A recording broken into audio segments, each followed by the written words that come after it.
Sir आपका mic mute है sir. Mute करें सर।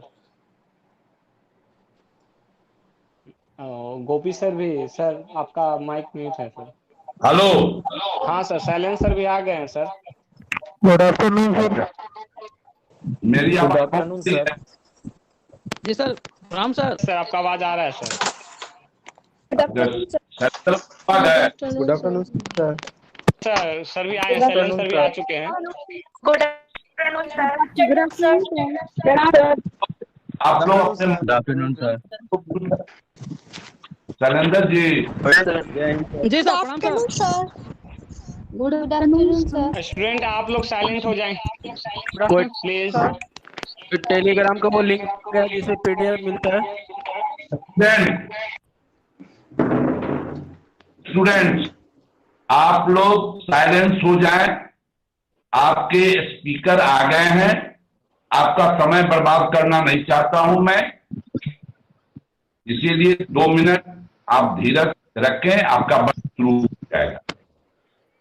मैं कोऑर्डिनेटर के रूप में गोपी राम प्रसाद सिंह आज के स्पीकर डॉक्टर शैलेंद्र श्रीवास्तव जी का एवं टेक्निकल जो हमें मदद पहुंचा रहे हैं गणेश कुमार जी का, आप सभी छात्र छात्राएं जो यहां अपने ज्ञान वर्धन के लिए आए हुए हैं, आप सबों का मैं स्वागत करता हूं। प्यारे बच्चों, आपका यह छठा वर्ग आज शुरू होने जा रहा है। 5 वर्ग आपने कर लिया। यूनिट 5 यूनिट 1 समाप्त हो गया। यूनिट 2 का 2 दिन वर्ग होगा। इसमें डॉक्टर शैलेंद्र श्रीवास्तव जी आपको बतलाएंगे। वो यूनिट आपका है 2, government in India, features of Indian constitution and political party. इस पर आज व्याख्यान देंगे और फिर कल का व्याख्यान होगा election commission, UPSC and SPSC. Dear student, doctor Shailendra ji अपना वर्क प्रारंभ करने के पहले मैं उनके बारे में थोड़ा आपको जानकारी दे दूं। Doctor Shailendra Kumar Srivastava ji CM college में बीपीएससी के द्वारा 2019 में ललित नारायण मिथिला विश्वविद्यालय में अपनी सेवा प्रारंभ किए हैं। इनकी 10th, 12th, ग्रेजुएशन एवं पोस्ट ग्रेजुएशन की पढ़ाई गोरखपुर विश्वविद्यालय के अधीन हुआ है। गोरखपुर थ्रू आउट ये फर्स्ट क्लासर हैं। गोरखपुर विश्वविद्यालय में ये गोल्ड मेडल हासिल किए हैं। इन्होंने अपनी पीएचडी की डिग्री महात्मा गांधी काशी विद्यापीठ वाराणसी में की है और वाराणसी में ही इन्होंने महात्मा गांधी काशी विद्यापीठ में 8 साल तक गेस्ट प्रोफेसर के रूप में वहां बच्चों को पढ़ाए हैं। ये राष्ट्रीय अंतर्राष्ट्रीय स्तर पर 28 नेशनल इंटरनेशनल सेमिनार में ये भाग ले चुके हैं, जिनमें इनके पर्चे बहुत ही प्रशंसनीय बने हैं पेपर। इन्होंने स्वयं एक सेमिनार का आयोजन किया था जिसके ये कन्वीनर थे और इनके द्वारा 2 पुस्तकें पॉलिटिकल साइंस में लिखी गई है। ये स्वयं पॉलिटिकल साइंस के विद्वान हैं जो भारत स्तर के विद्यार्थी बहुत ही गौर से पढ़ते हैं। तो इतने विद्वान युवा शिक्षक आपके सामने आज वर्ग लेने आ रहे हैं। मैं उनका स्वागत करता हूं। अब मैं चाहूंगा, उनसे अनुरोध करूंगा कि वो अपना वर्ग लेना प्रारंभ करें।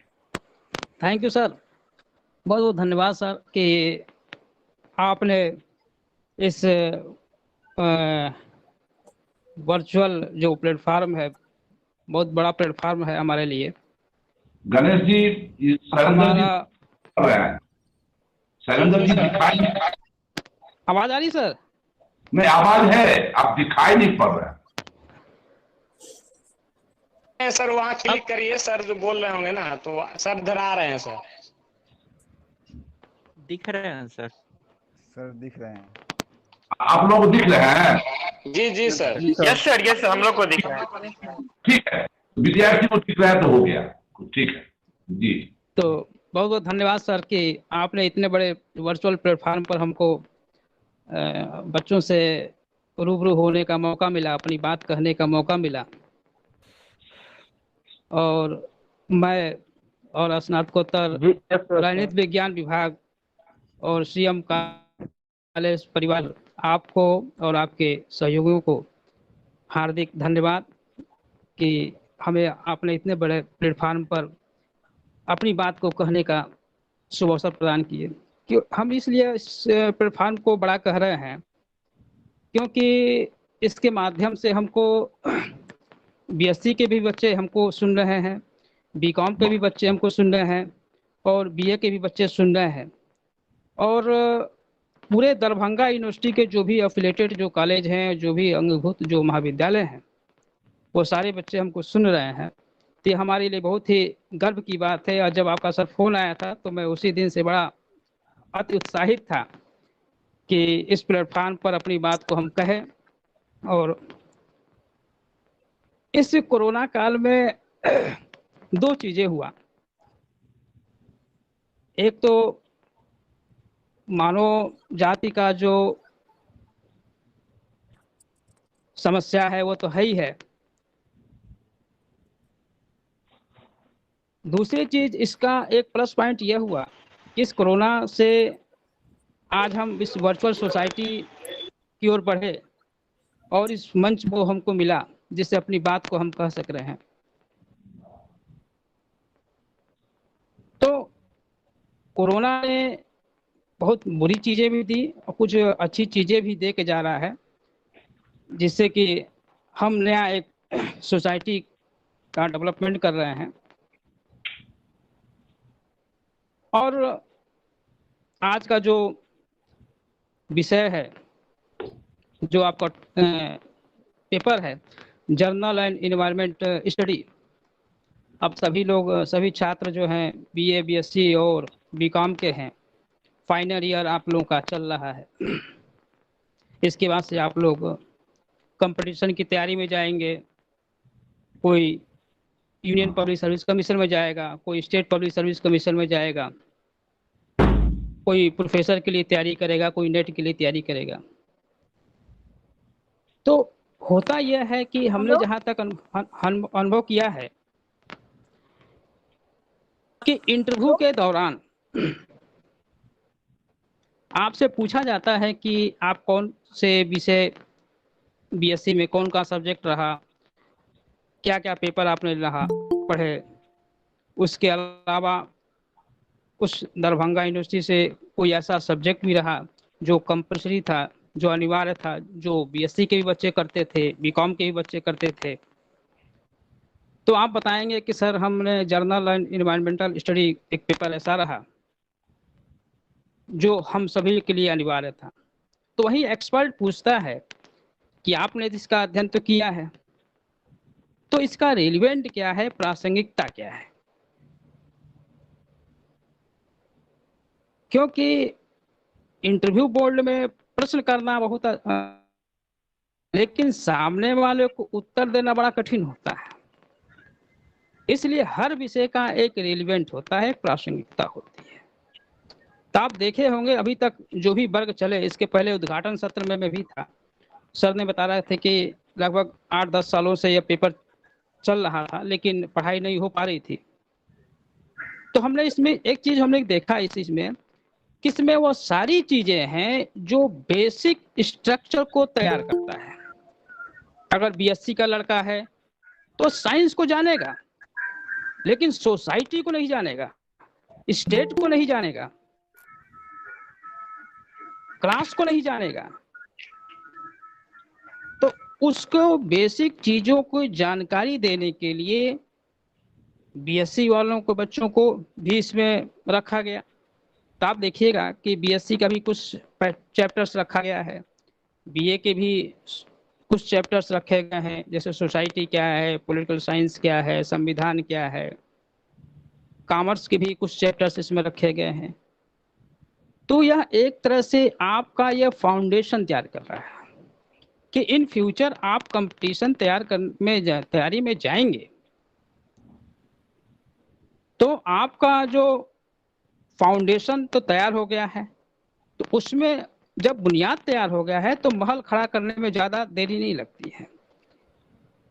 दूसरी चीज इसकी रिलेवेंट इसलिए है, जैसे मान लीजिए बीएससी का लड़का है तो कहेगा साहब हम पॉलिटिकल साइंस में, हम संविधान से हमारा क्या मतलब है, सरकार से हमारा क्या लेना देना है।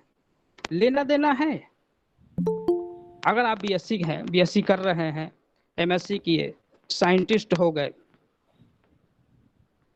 और बाद में आप बहुत बड़े रिनाउंड साइंटिस्ट हुए और कोरोना का मान लीजिए आपने वैक्सीन का इजाद किया।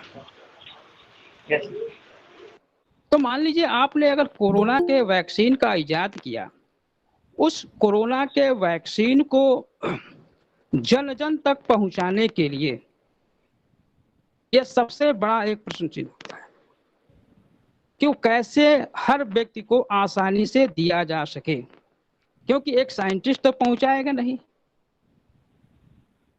क्योंकि मनुष्य जो होता है, जो व्यक्ति जो होता है, वो अपने आप में पूर्ण नहीं होता, क्योंकि उसमें अनेक प्रकार के अवगुण पाए जाते हैं, अनेक प्रकार के उसमें दोष पाए जाते हैं। कुछ क्वालिटी भी होती है, जैसे कुछ ऐसे होते हैं आपके यहाँ समाज सुधारक और ऐसे महात्मा हुए जिसमें गुणों की संख्या ज्यादा थी, अवगुणों की संख्या कम थी, इसलिए वो महान हुए, देश को एक नया दिशा और एक दर्शन दिए। तो वहीं पर हमको सरकार की आवश्यकता पड़ती है या शासन की आवश्यकता पड़ती है। अब प्रश्न उठता है कि शासन या सरकार क्या है। तो आप देखिएगा, बहुत ही मैं बोलचाल की भाषा में आपको समझाने की कोशिश कर रहा हूं। अब शासन या सरकार जो होता है उसमें तीन तत्व होते हैं, व्यवस्थापिका, कार्यपालिका और न्यायपालिका। तो व्यवस्थापिका का इंडिकेशन आप मोटे तौर से समझ लीजिए, जैसे सेंट्रल गवर्नमेंट में जो है आपका पार्लियामेंट, संसद को ही व्यवस्थापिका कहते हैं। अब आइए एग्जीक्यूटिव, कार्यपालिका। कार्यपालिका दो प्रकार की होती है, एक तो होती है पॉलिटिकल एग्जीक्यूटिव, राजनीतिक कार्यपालिका, एक होती है आपका प्रशासनिक कार्यपालिका, एडमिनिस्ट्रेटिव एग्जीक्यूटिव, जिसके बारे में चर्चा और परिचर्चा मैं कल करूंगा। पॉलिटिकल एग्जीक्यूटिव जो होता है और राजनीतिक जो कार्यपालिका जो होती है, उसमें आपके सेंट्रल गवर्नमेंट में आपके प्राइम मिनिस्टर आएंगे, प्रेसिडेंट आएंगे, वाइस प्रेसिडेंट हैं, मिनिस्ट्री ऑफ काउंसिल है, मंत्रिपरिषद है। स्टेट में देखिएगा, स्पेशली आप बिहार के परिप्रेक्ष्य में देख लीजिए तो आपके मंत्रिपरिषद हैं, मुख्यमंत्री हैं, गवर्नर हैं। तीसरा जो एलिमेंट्स है वो न्यायपालिका। तो व्यवस्थापिका जो है मोटे तौर से समझिएगा, वो कानून का निर्माण करती है और राजनीतिक जो कार्यपालिका है उसको लागू करती है, और न्यायपालिका जो है, जुडिशरी जो है, कानून को न मानने वाले को दंडित करती है, कानून की व्याख्या करती है। और जो एडमिनिस्ट्रेटिव एग्जीक्यूटिव होते हैं उसमें आईएएस और पीसीएस होते हैं, अधिकारी होते हैं। तो मान लीजिए कोरोना का वैक्सीन इजाद हो गया, तो आप देखिए, आप देखे होंगे कि पार्लियामेंट ने कानून बनाया कि भारत में कोरोना के वैक्सीन को कैसे जन जन तक पहुंचाया जाए। तो उसने एक रफ आइडिया तैयार किया कि एक पोर्टल होगा, एक वेबसाइट होगा, उस पर नियम और कानून बनाया कि आप रजिस्ट्रेशन करेंगे, आधार कार्ड का नंबर डालेंगे, अपना डेट ऑफ बर्थ डालेंगे, जिस स्टेट में रह रहे हैं उस स्टेट का नाम डालेंगे, जिस स्टेट में है, जिस जिले में है, जिस तहसील में है, जिस एरिया में है उसका नाम डालेंगे। फिर आप डेट डालेंगे, फिर टाइमिंग आपका होगा, उसके आधार पर वो वैक्सीनेशन मिलेगा। पॉलिटिकल एग्जीक्यूटिव ने इसको लागू कर दिया। अब काम आता है एडमिनिस्ट्रेटिव एग्जीक्यूटिव का, जो आपके यहाँ डीएम है, जिले के मालिक हैं, उसको उस चीज को लागू करते हैं। तो आप देखते होंगे कि राजनीति विज्ञान का हर क्षेत्र में इसका प्रभाव दिखाई पड़ता है। इसीलिए आज का जो टॉपिक है कि government in India, features of the Indian constitution, कि भारत में जो शासन या सरकार जो है और भारतीय संविधान की जो विशेषता है वो क्या होती है। तो यह जो व्यवस्थापिका है, जो कार्यपालिका है, जो न्यायपालिका है, यह अपना फंक्शन कैसे करेगी। अब यह प्रश्न चिन्ह बनता है, कैसे कार्य करेगी। तो इसके लिए एक संविधान का निर्माण किया जाता है। अब आपके सामने प्रश्न चिन्ह होगा कि साहब व्हाट इज ए कॉन्स्टिट्यूशन, संविधान क्या है, यह कौन सा बला आ गया, इसमें क्या चीजें होती हैं। तो थोड़ा सा मैं हिस्ट्री इसके बारे में बताऊंगा आपको कि सर्वप्रथम यूनानी दार्शनिकों ने इस ओर ध्यान दिया कि राज्य का रूप क्या होना चाहिए। तो यूरोप में जो था वो राजतंत्री व्यवस्था थी, और राजतंत्र के बुनियाद पर ही वहां के दार्शनिकों ने यह विचार किया कि राज्य का संगठन कैसा होना चाहिए, किन व्यक्तियों के हाथ में राज्य की शक्ति रहनी चाहिए और उनको उस शक्ति का किस उद्देश्य से प्रयोग करना चाहिए। इन सभी बातों पर विस्तृत से विवेचन या व्याख्या यूनानी दार्शनिकों ने किया, जिसमें सबसे महत्वपूर्ण नाम आता है प्लेटो का। प्लेटो ने लगभग यूनान, मिस्र और इटली की शासन व्यवस्थाओं का अध्ययन करने के पश्चात एक ऐसे राज्य की कल्पना की जो न्याययुक्त आदर्श राज्य की स्थापना की बात की कल्पना की उसने, और एक रिपब्लिक ग्रंथ की रचना की बाद में। वहीं दूसरी तरफ अरिस्टोटल ने भी 158 देशों का, अब सोच लीजिए उस समय 158 देशों के संविधानों का उसने तुलनात्मक अध्ययन और विश्लेषण किया, और उसके बाद से उसने एक पॉलिटिक्स पुस्तक की रचना की और संविधानों का वर्गीकरण की प्रस्तुत किया। क्लासिफिकेशन ऑफ कॉन्स्टिट्यूशन की उसने व्याख्या किया, और सेपरेशन ऑफ पावर का वह जनक माना जाता है, शक्ति पृथक्करण सिद्धांत का जनक कहा जाता है, अरिस्टोटल को माना जाता है। तो आप देखिएगा कि 15वीं शताब्दी के आसपास इस संबंध में राजनीतिक दार्शनिकों ने काफी विचार किए, और उनके जो सिद्धांतों का जो प्रतिपादन है शुरू किया गया। लेकिन आप बाद के वर्षों में देखिएगा कि इंग्लैंड, फ्रांस तथा यूरोप के अधिकांश देशों में निरंकुश राजतंत्र के विरुद्ध एक क्रांति की जड़ पकड़ने लगी, और प्रजातंत्र डेमोक्रेसी की निश्चित रूप से विकास शुरू हुआ। और सर्वप्रथम ध्यान दीजिएगा, आपको जो अच्छा लगेगा वो लिखिएगा, क्योंकि इसमें कंपटीशन के दृष्टि से भी मैं ऑब्जेक्टिव क्वेश्चन को भी इसमें आपके आएंगे, तो अक्सर वह पूछता है कंपटीशन में भी। तो आप वह उन चीज़ों को जो मैं लेक्चर दे रहा हूं, जो समझाने की कोशिश कर रहा हूं, उसमें बारीकी से शब्दावली को ध्यान रखिएगा, क्योंकि पूछ देता है कि शक्ति पृथक्करण सिद्धांत का जनक कौन है, तो उसमें नाम दे देगा, अरस्तु दे देगा, मॉन्टेस्क्यू दे देगा। तो अरस्तु जनक है, लेकिन मॉन्टेस्क्यू उसकी सर्वोत्तम व्याख्या किया है। तो इस सब चीजों को ध्यान रखिएगा। तो डेमोक्रेसी के बारे में बताए थे कि यूरोप में जब निरंकुश राजतंत्र की शुरुआत होने लगी तो प्रजातंत्र का प्रादुर्भाव शुरू हुआ, और फ्रांस में सबसे पहले लिखित संविधान का जन्म हुआ। फ्रांस में हुआ है, सबसे पहले लिखित संविधान का जन्म जो हुआ है वो फ्रांस में हुआ है।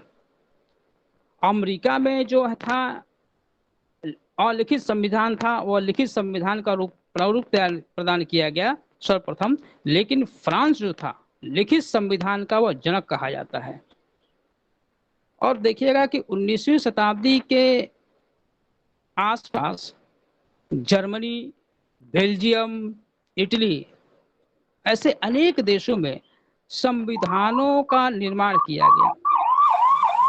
एशिया के देशों में जापान को छोड़ दिया जाए तो टर्की, ईरान, चीन और हमको याद आ रहा है मिस्र में भी लिखित संविधान का जन्म हुआ। आज विश्व 20वीं सदी के अंत और 21वीं सदी के पूर्वार्ध में देखिएगा विश्व के अधिकांश देशों में जो अब लिखित संविधान ही है, लेकिन विश्व का एक ही देश है जो कि United kingdom of great Britain, जहां अलिखित संविधान आज भी है। वहां सारी चीजें अनरिटन है, वह परंपराओं, प्रथाओं और अभिसमयों पर आधारित है। कुछ चीजें लिख दी गई हैं लेकिन अधिकांशतः चीज अनरिटन है। इसलिए आप देखेंगे कि अब किस संविधान जो है, बोलचाल की भाषा में अगर हम आपको समझाएं तो जो संविधान साधारणतः शब्द जो है वह बनावट में लिया जाता है। जैसे विशेषकर शरीर का बनावट या ढांचे के अर्थ में लिया जाता है। जैसे मानव का जो स्ट्रक्चर होता है, ईश्वर ने 2 हाथ दिए हैं, 2 पैर दिए हैं, 2 आंख दिए हैं, पैर, सबका अपना अपना भूमिका है, सबका अपना कार्य है। अगर 2 हाथ हैं या 2 पैर का काम करने लगे तो स्ट्रक्चर ही बिगड़ जाएगा। 2 आंख हैं, कान का काम करने लगे तो पूरा सिस्टम ही बिगड़ जाएगा। नाक है, सूंघने के लिए है या खाने लगे तो क्या होगा, आपकी पूरी बॉडी का जो सिस्टम है वो बिगड़ जाएगी। तो यहाँ पर जो शरीर की जो बनावट का मतलब है, राजनीति विज्ञान के अंतर्गत संविधान शब्द का अभिप्राय बनावट से ही है, लेकिन यह बनावट राज्य रूपी शरीर से संबंधित है, मतलब राज्य, स्टेट से संबंधित है। अर्थात संविधान का, हेलो, अर्थात समझ लीजिए, अर्थात संविधान का जो अभिप्राय है राज्य के ढांचे, बनावट एवं संगठन से है। मतलब प्रत्येक राज्य में आप देखिएगा 4 एलिमेंट्स होते हैं। जो पॉलिटिकल साइंस के विद्यार्थी हैं उस चीज को जान रहे होंगे। सर इसका शाब्दिक अर्थ यही हुआ संविधान का, क्या बेटा? बनावट। बनावट, हाँ, बिल्कुल बिल्कुल बिल्कुल बिल्कुल बिल्कुल। तो उसको एकदम बारीकी से समझिएगा। जैसे राज्य के जो 4 एलिमेंट्स हैं, जनसंख्या, निश्चित भूभाग, सरकार और प्रभुसत्ता, ये 4 एलिमेंट्स हैं राज्य के। अब 4 एलिमेंट्स जो राज्य में है, इसकी सर्वप्रथम जो व्याख्या किया था ओपनहाइम ने किया था। इन 4 एलिमेंट्स का जो जनक है ओपनहाइम है, और इन 4 एलिमेंट्स की सर्वोत्तम परिभाषा किया था, अगर राज्य की सर्वोत्तम परिभाषा कोई किया था तो गार्नर ने किया था। तो यहां पर देखिएगा कि जो संविधान का संबंध किससे है, शासन या सरकार से है। ध्यान दीजिएगा, राज्य के जो एलिमेंट्स हैं कौन कौन, जनसंख्या, निश्चित भूभाग, सरकार और संप्रभुता, यानी कि सरकार या शासन। तो संविधान का जो संबंध है शासन या सरकार से है, और शासन की व्यवस्था मतलब सरकार की व्यवस्था किस प्रकार हो, इसका ढांचा कैसा हो, इसके कौन कौन से अंग हों और उन अंगों में क्या पारस्परिक संबंध हो आदि से संबंधित नियमों के समूह को संविधान कहते हैं। समझ में आया कि नहीं आया? सर एक बार रिपीट कीजिएगा सर, एक बार ये क्वेश्चन। दशा हमको नौ तो नोट कर लीजिए कि संविधान का संबंध शासन या सरकार से है। संविधान का संबंध शासन या सरकार से है। शासन या सरकार की व्यवस्था किस प्रकार हो, शासन या सरकार की व्यवस्था किस प्रकार हो, इसका ढांचा कैसा हो, इसका ढांचा कैसा हो, इसके कौन कौन से अंग हों और उन अंगों में क्या पारस्परिक संबंध हो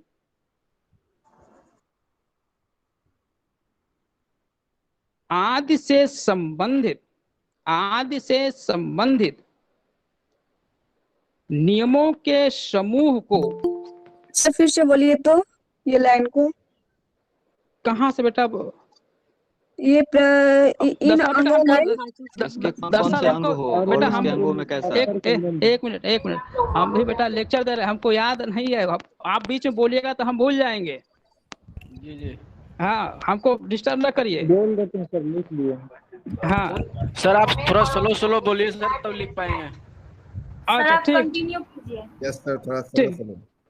हाँ स्लो ही बोलेंगे। हम स्लो बोलेंगे तो बेटा देखिएगा तो 2-3 घंटा बढ़ जाएगा उधर, क्योंकि दो थोड़ा मीडियम बोलिए सर, लिख रहे हैं ना तो सर समझ में नहीं आ रहा, थोड़ा नेटवर्क प्रॉब्लम हो रहा है। अच्छा ठीक है। अगर कोई दिक्कत हो बेटा तो हमसे आप बाद में भी संपर्क कर लीजिएगा, कोई दिक्कत नहीं है, हम आप ही के लिए हैं। जी सर, ओके, ठीक है। जी सर। जी हाँ तो क्या बोल रहे थे हम? संबंधित नियमों के समूह को संविधान कहते हैं। संविधान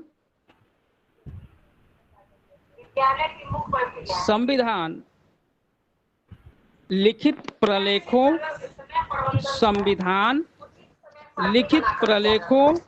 आवाज आ रही है किसी की?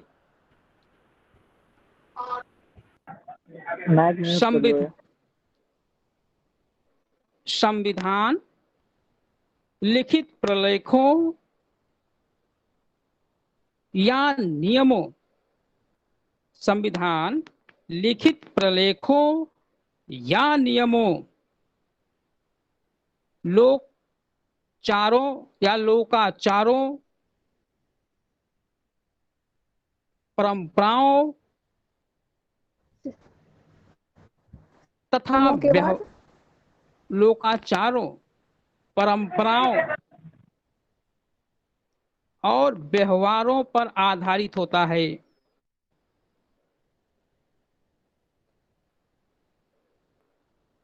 दूसरे शब्दों में हम कह सकते हैं कि संविधान उन लिखित या अलिखित नियमों का संग्रह है जिसके द्वारा सर अलिखित क्या बोले, फिर से बोलिए ना बेटा, हमको भूलवा दोगे। संविधान उन लिखित या अलिखित, बहुत धीमे हम बोल रहे हैं, संविधान लिखित या अलिखित, मतलब रिटन भी हो सकता है, अनरिटन भी हो सकता है। जैसे आपको मैं बताया कि विश्व का एक ही संविधान है जो अनरिटन है वह है ब्रिटेन का संविधान। ठीक है। जी अब विश्व का सबसे बड़ा अगर संविधान है ब्रिटेन का संविधान, तो वह है आपके इंडिया का, गौरव प्राप्त है आपको।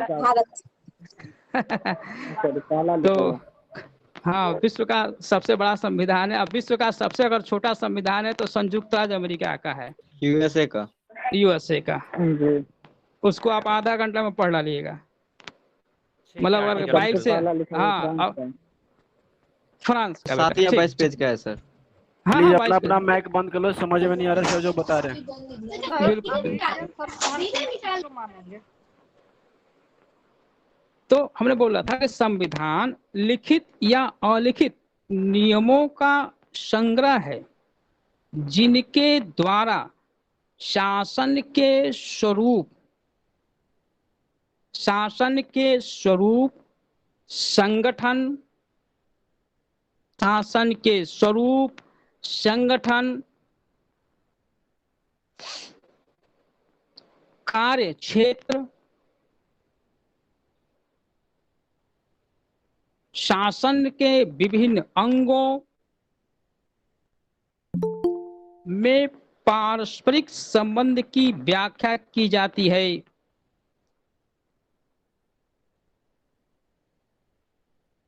और इसका विभिन्न अंगों में व्याख्या की जाती, विभिन्न अंगों की व्याख्या की जाती है और इसकी संचालन किया जाता है।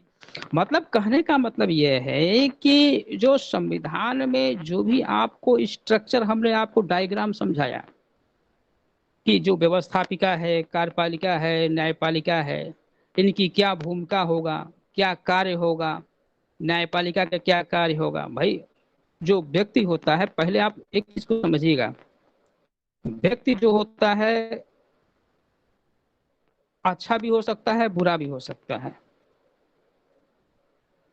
क्योंकि शासन का संचालन जो करता है वह व्यक्ति करता है, मनुष्य करता है, जिसका इम्पैक्ट संविधान पर दिखाई पड़ता है।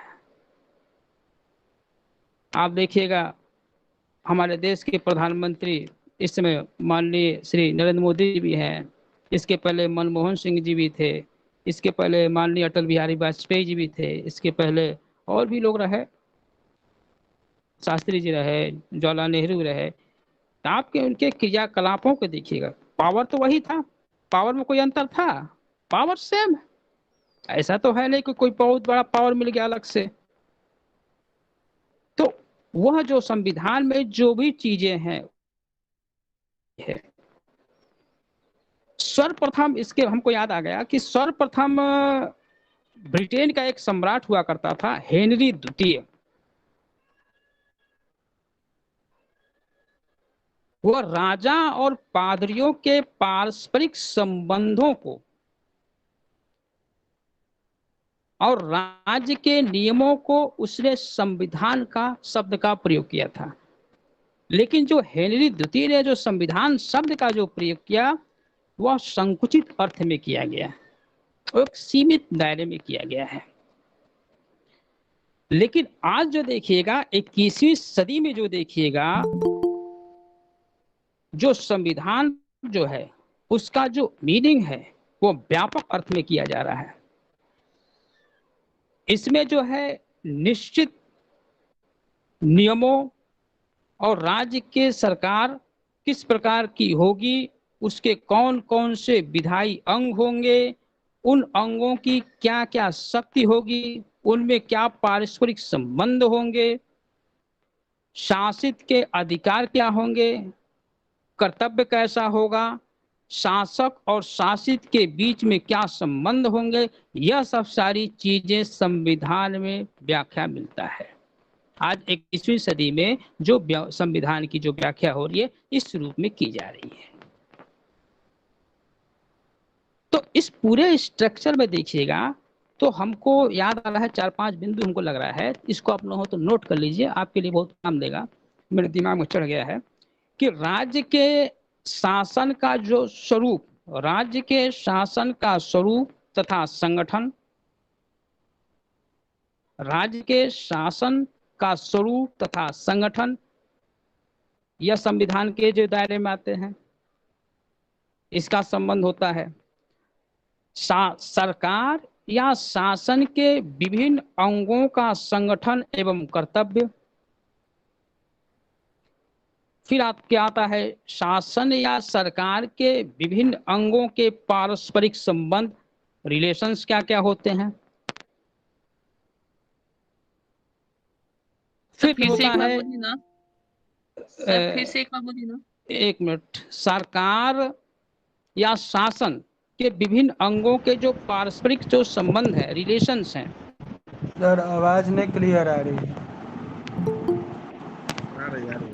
सर भारत का संविधान किसने लिखा था सर? भैया ये ड्राफ्टिंग कमेटी किसी का माइक खुला हुआ है। उसमें ड्राफ्टिंग कमेटी में सब मेंबर थे जिसके चेयरमैन डॉक्टर बी.आर. अम्बेडकर थे। ठीक है, तो सबका सहयोग रहा है उसमें। उसमें 22 कमेटियां थी जब भारतीय संविधान निर्माता सभा में, तो सबका अपना अपना योगदान रहा, लेकिन मेन है डॉक्टर बी.आर. अम्बेडकर, क्योंकि वो ड्राफ्टिंग कमेटी के चेयरमैन थे। पूरा उन्हीं के देख रेख में सब काम हुआ था, इसलिए अम्बेडकर को ही माना जाता है। उनकी ज़्यादा भूमिका रही है संविधान के निर्माण में। सर कहता है कि श्याम बिहारी ने लिखा था। नहीं बेटा, इसमें बहुत लोगों का नाम है। बी.एन. राव का भी नाम है। बी.एन. राव ने तो बहुत कुछ किया, तो उसके बारे में तो सर 386 आदमी थे, सबका हो सकता है। वही चीज, सबका सहयोग है। कोई पर्दे के पीछे कोई पिक्चर बनती है तो कोई पर्दे के आगे काम करता है तो उसका हाईलाइटेड हो जाता है, जो पर्दे के पीछे काम करता है वो बेकार हो जाता है। श्याम कुमार रायजादा कौन था? अम्बेडकर ना। अब छोड़िए उसको, चर्चा पर चर्चा ना करिए, जो वो लंबा हो जाएगा हमारे लिए। सर वो आपने सही कहा, अम्बेडकर थे, हमने बता तो दिया अम्बेडकर थे। श्याम कुमार रायजादा कौन थे? भाई जो भी क्वेश्चन करना है बाद में कर लेना, अभी क्लास चल रहा, टाइम नहीं है प्लीज।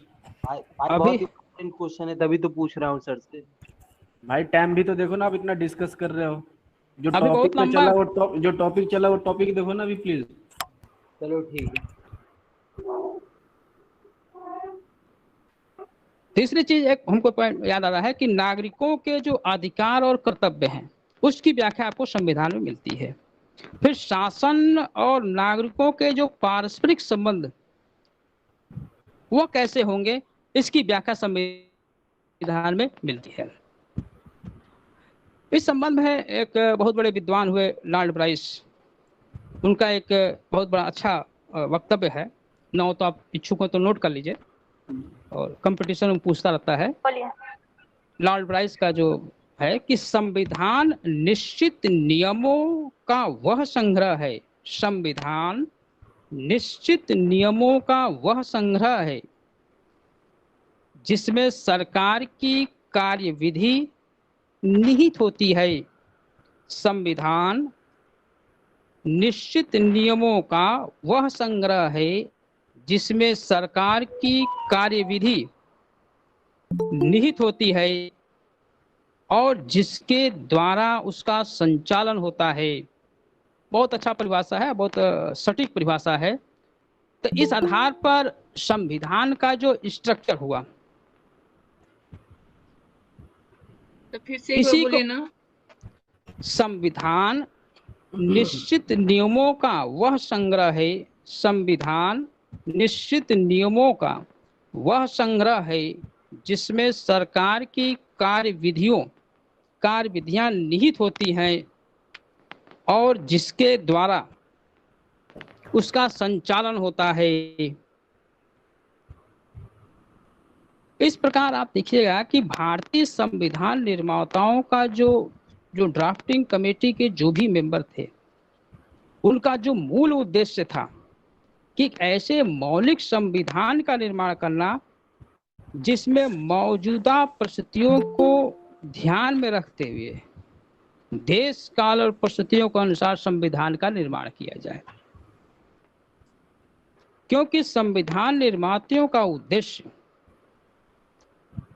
किसी मौलिक मसौदे या कुछ ऐसी कोई क्रिएटिव रचना नहीं करना था, बल्कि एक ऐसे आदर्श शासन व्यवस्था की स्थापना करना था जिसमें मनुष्य को आदर्श जीवन जी सके। ऐसे व्यक्ति का मूल लक्ष्य क्या है? अच्छे से अच्छा जीवन जीना। वह चाहे संविधान के माध्यम से हो या अन्य कोई व्यवस्था हो, कोई भी नियम कानून बनता है तो मनुष्य के हित के लिए ही बनता है, मनुष्य के स्वास्थ्य के लिए ही बनता है। इसलिए भारतीय संविधान के विशेषताओं का जानने से पहले हमको उन चीजों का ध्यान देना पड़ेगा जो कि भारतीय संविधान के निर्माण में उसका महत्वपूर्ण भूमिका रहा। उसके रिसोर्स को देखना पड़ेगा, उसके स्रोतों को देखना पड़ेगा कि हमारे संविधान निर्माता सभा के जो भी मेंबर रहे और ड्राफ्टिंग कमेटी के जो भी चेयरमैन रहे और जो भी सदस्य रहे, किन किन स्रोतों को उन्होंने भारतीय संविधान में लिया। तो इसमें सबसे पहला आता है भारतीय शासन अधिनियम 1935 का प्रभाव, influence of government of India act 1935। यह आम धारणा है कि भारतीय संविधान अपने सीमित अर्थ में भारतीय शासन अधिनियम 1935 का एक संशोधित रूप है।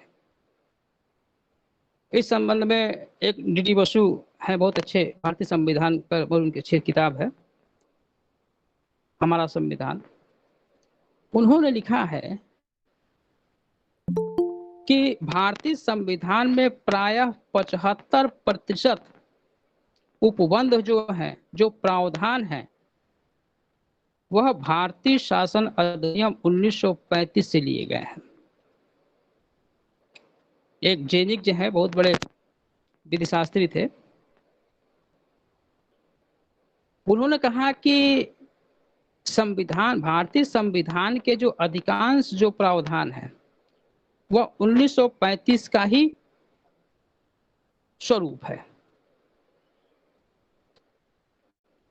एक विद्वान हुए तो उन्होंने कहा कि, नाम भूल रहे हैं, उन्होंने कहा कि भारतीय संविधान के अनुच्छेद में प्रायः 250 ऐसे अनुच्छेद हैं जो कि 1935 के अधिनियम से या तो अक्षरशः उतार लिए गए हैं या उसमें परिवर्तित कर दिए गए हैं।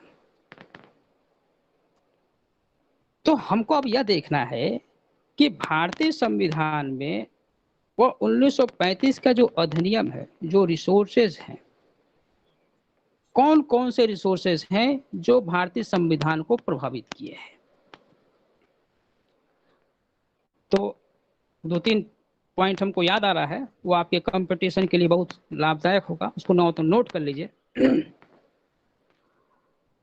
पहला जो है 1935 का अधिनियम, दिमाग एकदम माइंड में कब किया रहेगा, भारतीय शासन अधिनियम 1935 और भारतीय संविधान 26 जनवरी 1950, इनका हम तुलनात्मक आपका हम बता रहे हैं कि क्या समानताएं हैं। समानताएं क्या हैं? दोनों का जो स्वरूप था, 1935 का भी स्वरूप और आपके 26 जनवरी 1950 के जो संविधान लागू हुआ उसका जो दोनों का जो स्वरूप था वो कैसा था? वो संघात्मक है, आज भी है। हमारे यहाँ जो भारतीय संविधान में संघात्मक और एकात्मक का सम्मिश्रण किया गया है। दूसरी चीज हमको दिखाई पड़ती है इसमें कि दोनों में संसदीय शासन पद्धति की व्यवस्था की गई है, पार्लियामेंट्री सिस्टम है। तीसरी चीज हमको समानता दिखाई पड़ती है कि भारतीय शासन अधिनियम 1935 की तरह ही केंद्र और राज्यों में द्विसदनात्मक व्यवस्थापिका की स्थापना की गई है। मतलब केंद्र में भी द्विसदनात्मक व्यवस्थापिका है, लोकसभा और राज्यसभा, प्रांतों में भी है, 6 प्रांतों में है। इसमें विधान आपका मंडल, जैसे बिहार में आपका विधान परिषद और विधानसभा है। फिर नेक्स्ट हमको समानता दिखाई पड़ती है कि 1900 भारतीय शासन अधिनियम 1935 के आधार पर जो आपातकालीन का जो प्रावधान है, जैसे भारतीय संविधान में 352 में है युद्ध या वायु आक्रमण पर, वह भी 1935 के अधिनियम से प्रभावित है। फिर आपका भारतीय संविधान के राज्य की संवैधानिक व्यवस्था विफल होने पर जो आर्टिकल 356 है, जिसका अक्सर लोग कहते हैं दुरुपयोग हो रहा है, दुरुपयोग हो रहा है, दुरुपयोग हो रहा है, तो उसका भी प्रावधान 1935 के अधिनियम में आर्टिकल 92 में मिलता है। इसके अलावा आप देखिएगा कि भारतीय शासन अधिनियम में शक्ति विभाजन किया गया है। जैसे हमारे यहाँ भारतीय संविधान में भी संघ सूची, राष्ट्र सूची, समवर्ती सूची की जो व्यवस्था की गई है, वो भी 1935 के अधिनियम में व्यवस्था थी, जो कि हमने उस चीज को लिया है। फिर भारतीय शासन अधिनियम 1935 के में जो गवर्नर जनरल थे, उनको प्रांतीय प्रशासन में हस्तक्षेप करने का अधिकार दिया गया था। मतलब राज्य में हस्तक्षेप कर सकते थे इकाइयों में। वह आपातकाल में संघीय शासन को एकात्मक शासन में परिवर्तित कर सकते थे। आधुनिक संविधान में भी राष्ट्रपति को इस प्रकार की शक्ति प्राप्त है। जैसे मान लीजिए अगर बिहार विधानसभा में राज्य की संवैधानिक व्यवस्था विफल हो जाती है, तो गवर्नर रिपोर्ट कर देते हैं राष्ट्रपति को, और यहाँ 356 लागू हो जाता है और पूरी व्यवस्था सेंट्रल गवर्नमेंट के पास चली जाती है और राष्ट्रपति के एजेंट के रूप में राज्यपाल अपना काम करने लगते हैं। तो वह प्रावधान 1935 के अधिनियम में था।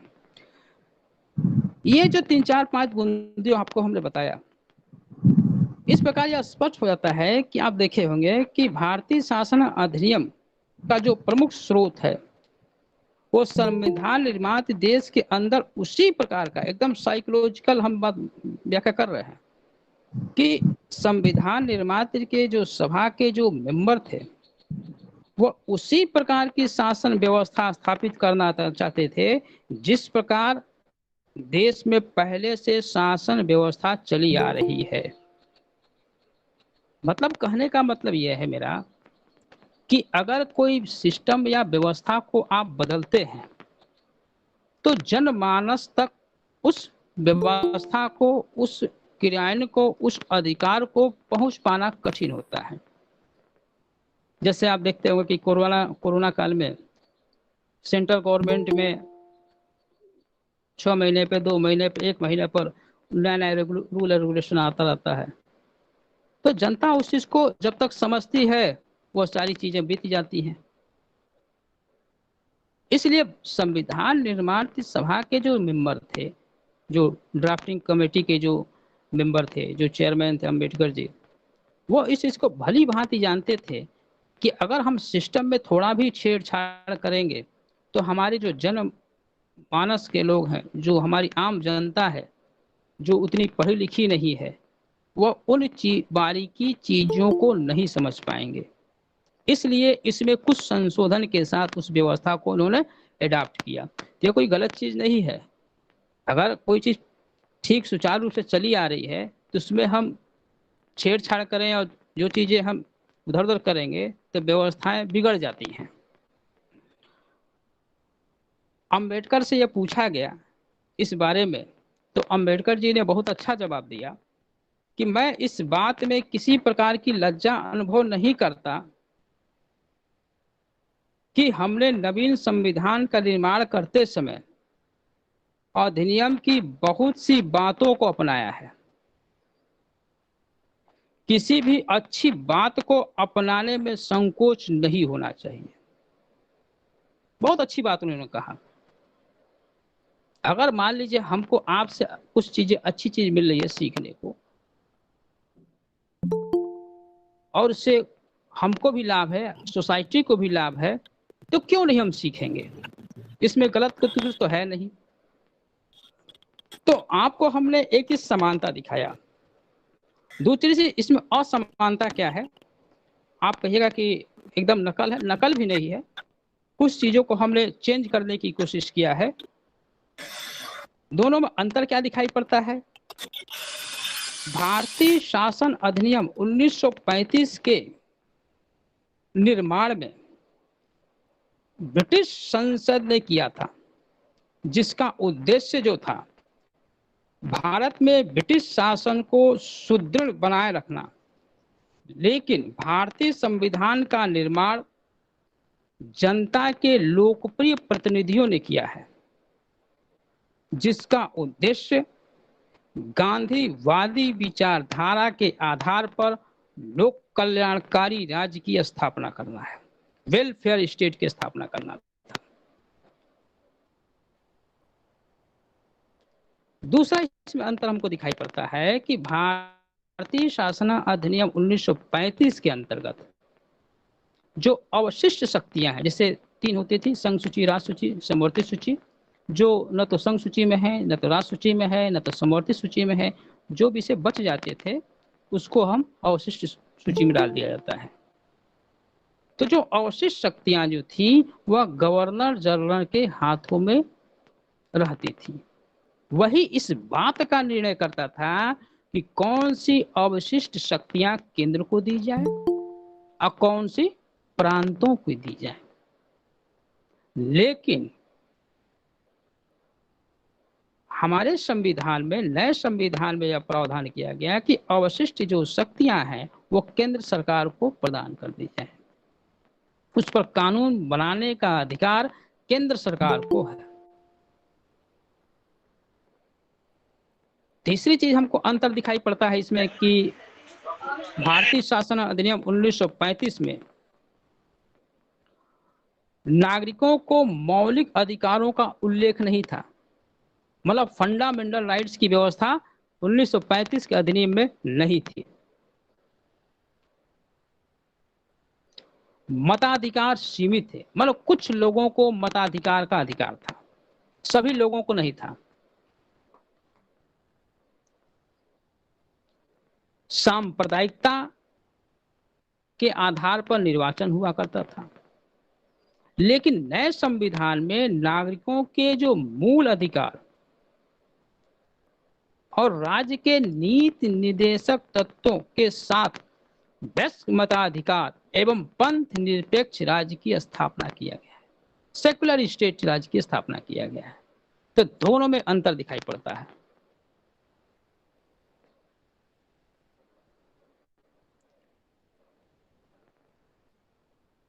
एक अंतर हमको और याद आ रहा है कि भारतीय संविधान में राज्यपाल और जो राष्ट्रपति होता है वो संवैधानिक प्रधान होता है।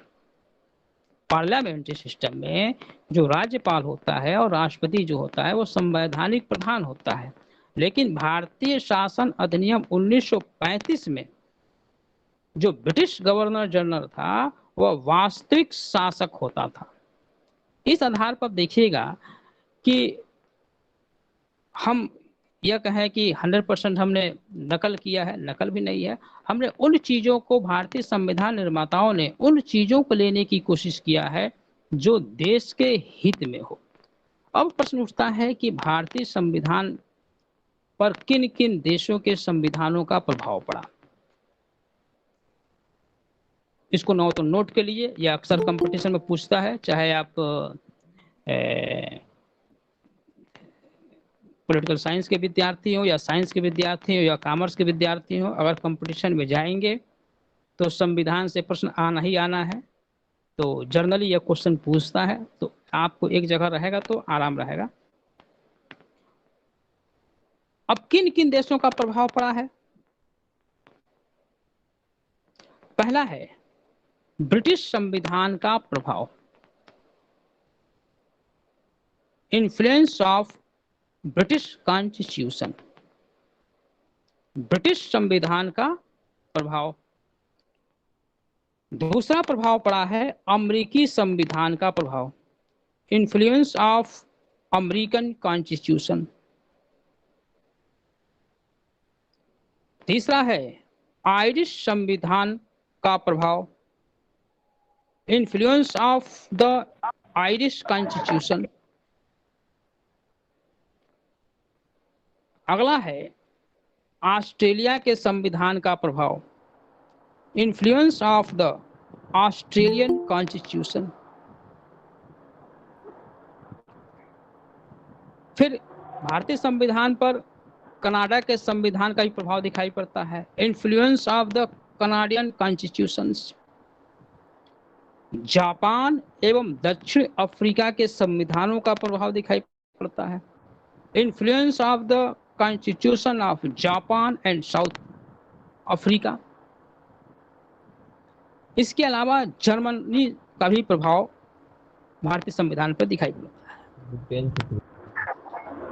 सर इन सब देशों से भी कुछ लिया गया था ना संविधान में जोड़ने के लिए? हाँ बेटा, अभी हम उसके बारे में बता रहे हैं। हाँ बिल्कुल, उसी के बारे में बताएंगे, अभी बताएंगे। हमने इसलिए लिखवा कितने देशों से क्यों संविधान लेना पड़ता है, लॉज? क्या बेटा? कि भारत को दूसरे देशों से लॉ क्यों लेना पड़ता है? देखिए बेटा, होता यह है कि भाई उस समय है जब हम आज़ाद, आपको पहले ही बताया, जब हम आज़ाद हुए तो जैसे रिसर्च होता है ना। माइक बंद करो सर, इसका जब पीपीटी दिखाइए ना। बेटा हम पीपीटी नहीं बनाए हैं, हम लेक्चर के माध्यम से ही हम डिलीवर करते हैं।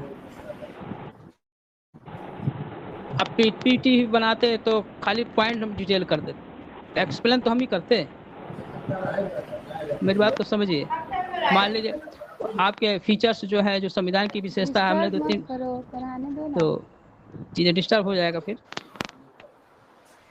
तो मतलब हमारा जैसे वैसे ब्रिटिश संविधान का जो प्रभाव है हमारे संविधान पर एकदम स्पष्ट रूप से दिखाई पड़ता है। जैसे भारतीय संविधान की जो समस्त ब्रिटेन में अगर कोई भी कानूनी कार्रवाई करना या कुछ भी करना है, ब्रिटेन में अगर यहाँ पे कोई भी लॉ लाया जाता है तो इसके हिसाब से अगर ब्रिटेन में किसी को कोई सजा ही देना है कॉन्स्टिट्यूशन में, अगर वो यहाँ पे लिखित है कि लिखित दिया जाएगा, लेकिन वहाँ पे नहीं है तो वहाँ पे कैसे देता है सजा? कोई भी कोई गलती किया तो सजा कैसे वहाँ पे मिलेगा? नहीं, हम नहीं समझ रहे हैं क्या आप क्या कहना चाहते हैं।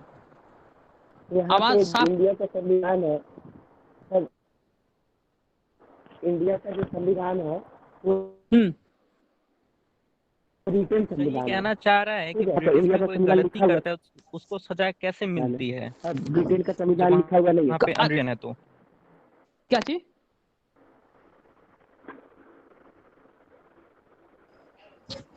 नेटवर्क स्लो है सर इसका। क्या सर ये कहना चाह रहे हैं कि जब ब्रिटेन में अनरिटन है तो वहाँ पे कोई गलती करता है तो उनको सजा कैसे दी जाती है? बिल्कुल सही। और उनको कोई कैसे मानेगा? यही तो है, यही तो डेमोक्रेसी है उसकी, यूरोप की। वहाँ चीजें प्रथाओं पर चलती हैं, परंपराओं पर चलती हैं। जैसे प्राइम मिनिस्टर का पद वहाँ विकसित हुआ, बनाया नहीं गया। रॉबर्ट वहाँ के जो ब्रिटेन का जो सम्राट था, बहुत लंबा हो जाएगा बेटा, इसीलिए हम उसको हम साइड कर रहे हैं। इंग्लिश नहीं आती थी, अब उसको दिक्कत होने लगा। तो यह हुआ कि थॉमस रॉबर्ट वालपोल को ऐसा बनाया जाए कि जो उसको द्विभाषिया हो, और बाद में प्रधानमंत्री का पद बन गया। तो वहाँ सब ऐसे कुछ चीजें, बिल ऑफ राइट है, बंदी प्रत्यक्षीकरण अधिनियम है, कुछ चीजें रिटर्न है, लेकिन अधिकांशतः चीजें परंपराओं पर आधारित होती हैं। तो पहला है ब्रिटिश संविधान का जो प्रभाव पड़ा, वो भारतीय संविधान के समस्त संसदीय तौर तरीकों ब्रिटिश संविधान की देन है।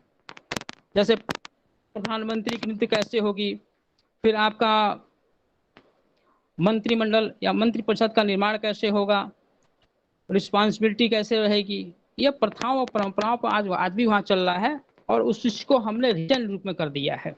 फर्क इतना ही है। दूसरा है कि अमेरिकी संविधान का जो प्रभाव पड़ा हमारे संविधान के ऊपर, तो आप देखिएगा कि भारतीय संविधान के अनेक उपबंधों पर अमेरिकी संविधान का प्रभाव दिखाई पड़ता है। जैसे सर्वोच्च न्यायालय, अमेरिकी सुप्रीम कोर्ट का गठन, राष्ट्रपति के अधिकार और कार्य, उपराष्ट्रपति की स्थिति, संशोधन की प्रक्रिया, फिर भारतीय संविधान की जो प्रस्तावना है, जो वहाँ की जो स्वतंत्रता की घोषणा है उस आधार पर हमने उसको लिया है। लेकिन अब अमेरिका के राष्ट्रपति का जो निर्वाचन होता है, निर्वाचन की प्रक्रिया वहाँ अलग है और हमारे यहाँ जो निर्वाचन की प्रक्रिया है अलग है।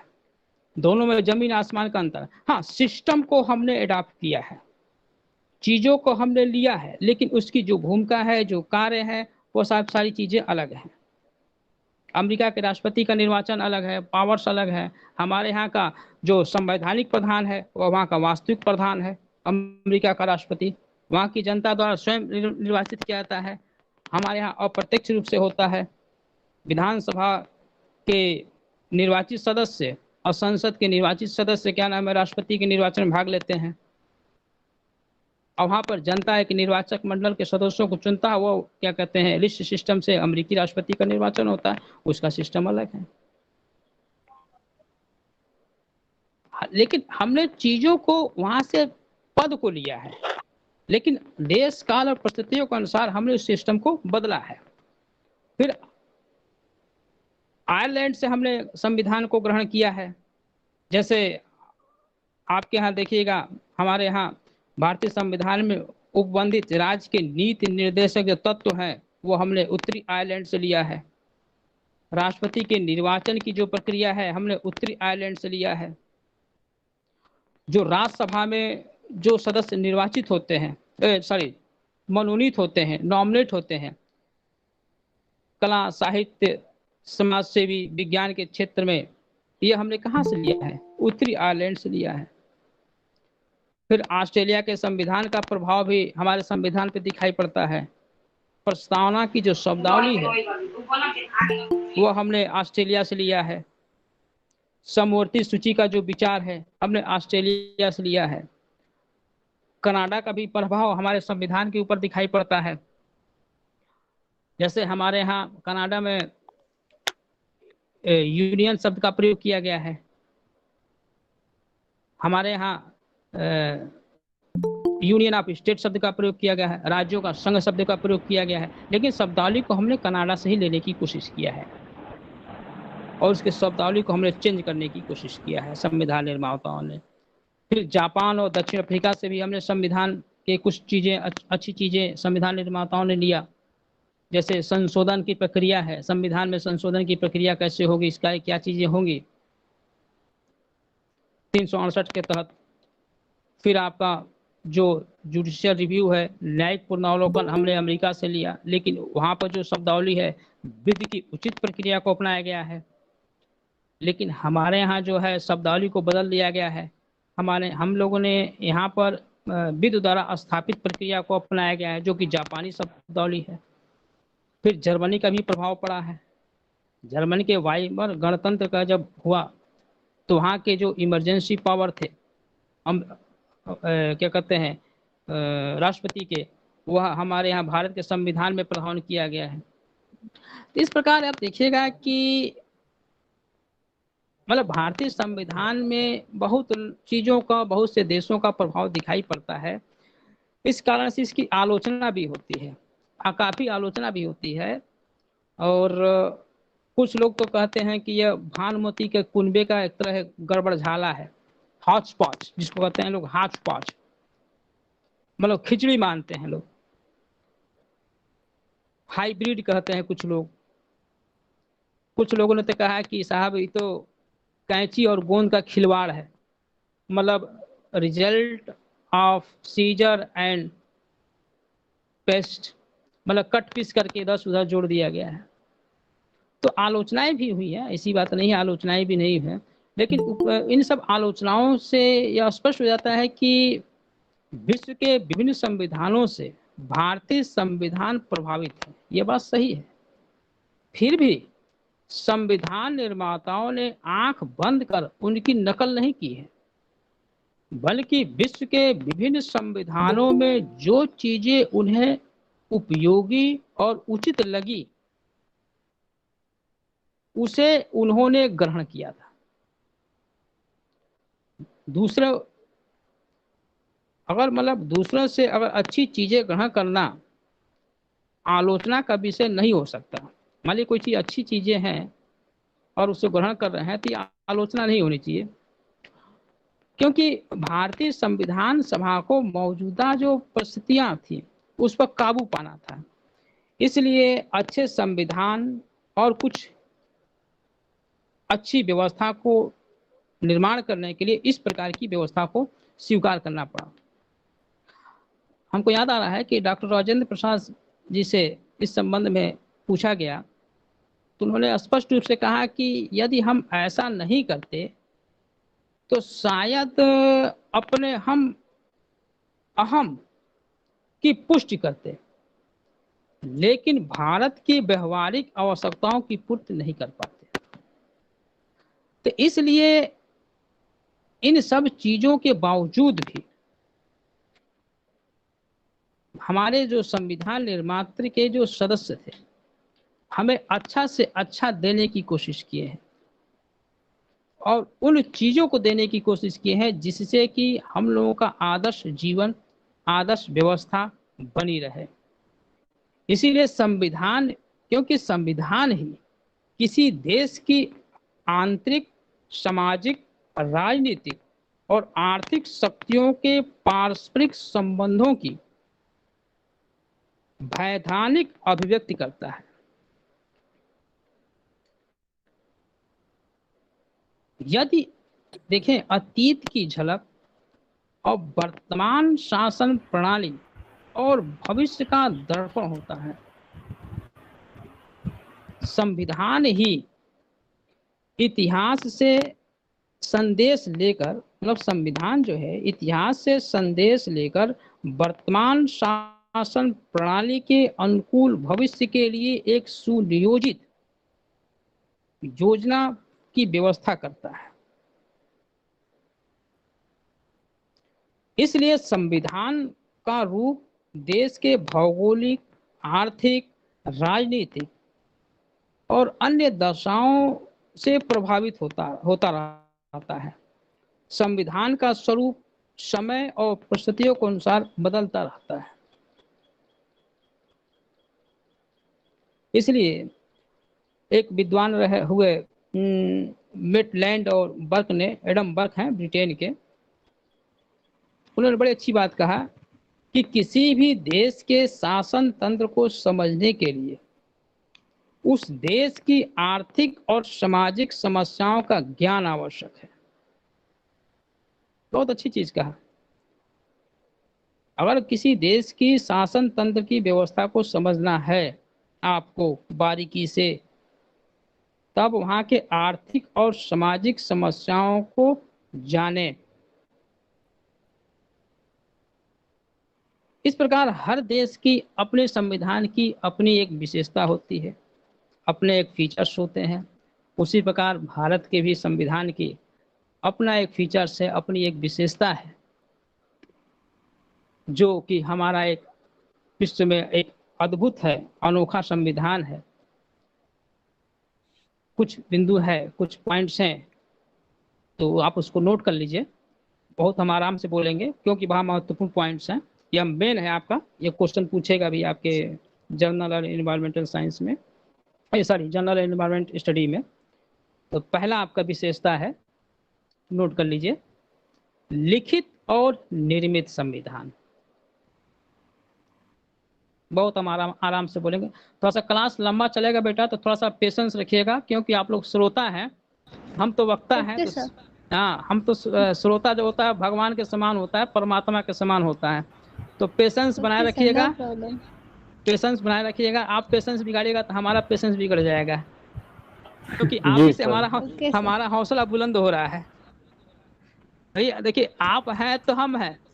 अध्यापक तब है जब छात्र है, जब छात्र ही नहीं रहेगा तो अध्यापक किस बात का। Yes sir, yes sir. इसलिए हौसला बुलंद रखिएगा। ये थोड़ा सा लंबा है, 10 बेटा। यह जो चैप्टर है लगभग 1 महीना में पढ़ाते हैं। कोई बात नहीं सर। हाँ, तो थोड़ा सा लंबा है, तब मत बोलो, ठीक है। चलिए नोट कीजिए। क्रिटिक्स हैं, उन्होंने इनको अनगांधीयन कॉन्स्टिट्यूशन भी कहा है। बिल्कुल। तो किस आधार पर इनको अनगांधीयन कॉन्स्टिट्यूशन का है सर? जैसे आलोचना होती रहती, जैसे मान लीजिए गांधीयन फिलॉसफी है, व्यवहार में तो सिद्धांत में लागू है, राज के नीति निर्देशक तत्व में है, सारी चीजें हैं, लेकिन सिद्धांत और व्यवहार में दो चीजें होती हैं। अब हम वर्चुअल प्लेटफॉर्म पर जुड़े हुए हैं, फेस टू फेस होते बेटा तो बहुत कुछ हम समझाते, तो हम कुछ चीज हमको साइड कर दीजिए, मेरी बात को आप समझ रहे होंगे। जी सर। हाँ, तो थोड़ा सा हम वर्चुअल पे है ना, हम भी सरकारी आदमी हैं, इसलिए थोड़ा सा हम अलग हट के बात करना चाहते हैं, तो हम वही बात करें। सर पेंडिंग में है, जरा ध्यान दीजिएगा। इतना स्टूडेंट का रिक्वेस्ट तब से मतलब लगभग 2 घंटा से पेंडिंग में, तो सर उस पर भी थोड़ा ध्यान दिया कीजिए।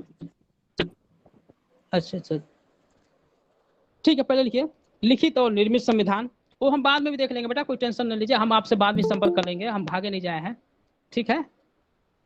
आप सोचिएगा 2 दिन में हो जाए तो 2 दिन में कुछ नहीं हो पाएगा, बाद में भी हमसे संपर्क कीजिएगा तो आपसे मिल जाएंगे, कोई दिक्कत नहीं है। पहला है लिखित और निर्मित संविधान, दूसरा है इसकी जो विशेषता है, एक लंबा प्रलेख, ए लॉन्ग डॉक्यूमेंट्स। यार आप लोग कमेंट्स के बजाय सुन भी लो सर को यार। एक लंबा लेख, एक लॉन्ग डॉक्यूमेंट। तीसरी इसकी सबसे महत्वपूर्ण विशेषता यह है कि संपूर्ण प्रभुत्व संपन्न लोकतांत्रिक पंथ निरपेक्ष समाजवादी गणराज्य।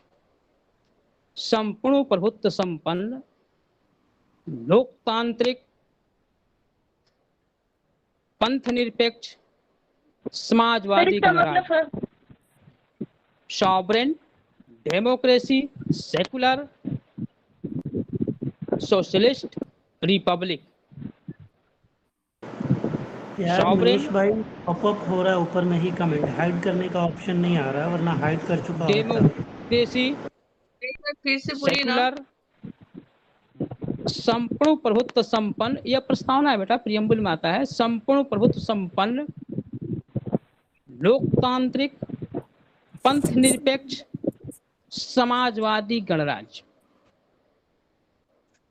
Sovereign, comma, democracy, comma, secular, comma, socialist republic. Clear? Yes sir. Clear sir, all clear. Next एक पॉइंट इसकी विशेषता आती है कि पार्लियामेंट्री सिस्टम, संसदीय शासन प्रणाली। संसदीय शासन प्रणाली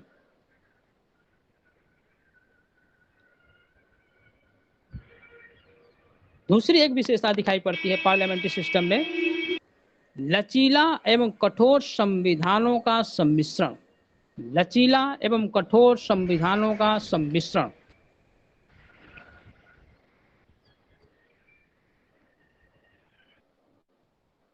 एवं कठोर संविधानों का सम्मिश्रण या समन्वय, कोऑर्डिनेशन।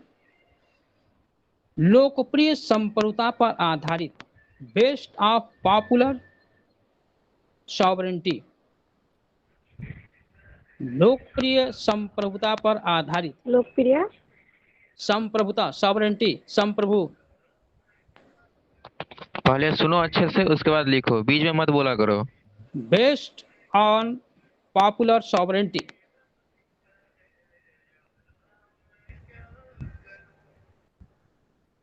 एकल नागरिकता या इकहरी नागरिकता, सिंगल सिटीजनशिप, ये भी एक विशेषता है।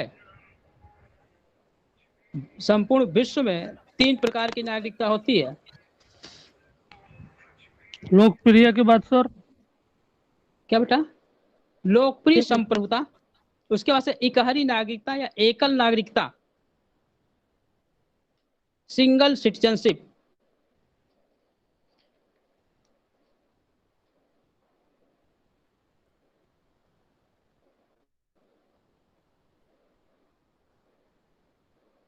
संघात्मक और एकात्मक का सम्मिश्रण। संघात्मक और एकात्मक का सम्मिश्रण। क्या बोले सर? फेडरल और यूनिटरी गवर्नमेंट का कोऑर्डिनेशन है। संघात्मक और एकात्मक का सम्मिश्रण। सर ये कौन से कंट्री से लिया गया है? क्या बेटा? इसका ओरिजिन किस कंट्री से लिया गया है? ये किस कंट्री से लिया गया है सर? जैसे हमारे यहाँ जो है फेडरल सिस्टम जो है, आप किसका उदाहरण देखिएगा, संयुक्त राज्य अमेरिका की तरफ देखिएगा, ठीक है। और यूनिटरी गवर्नमेंट को देखना है तो किधर देखिएगा, ब्रिटिश संविधान को देखिएगा।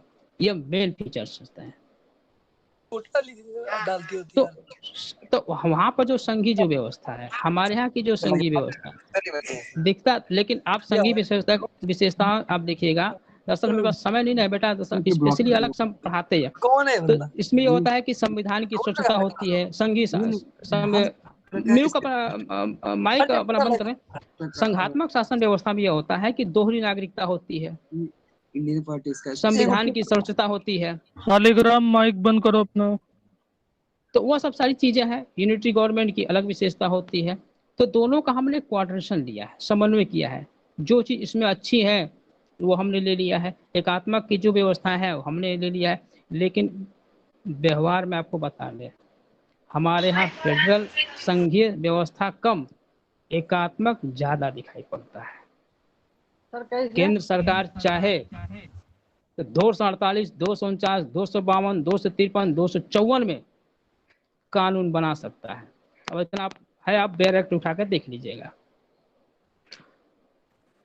अगली एक विशेषता है कि गांधीवाद और मार्क्सवाद का इसमें समन्वय स्थापित किया गया है। गांधीवाद और मार्क्सवाद का समन्वय स्थापित किया गया है भारतीय संविधान में।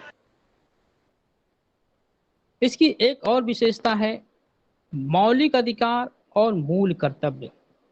मौलिक अधिकार और मूल कर्तव्य। एक और विशेषता इसमें दिखाई पड़ती है, राज्य के नीति निर्देशक तत्व।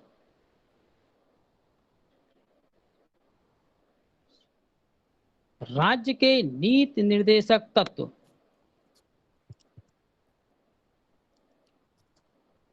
नेक्स्ट विशेषता है वयस्क मताधिकार, एडल्ट सफ्रेज। वयस्क मताधिकार।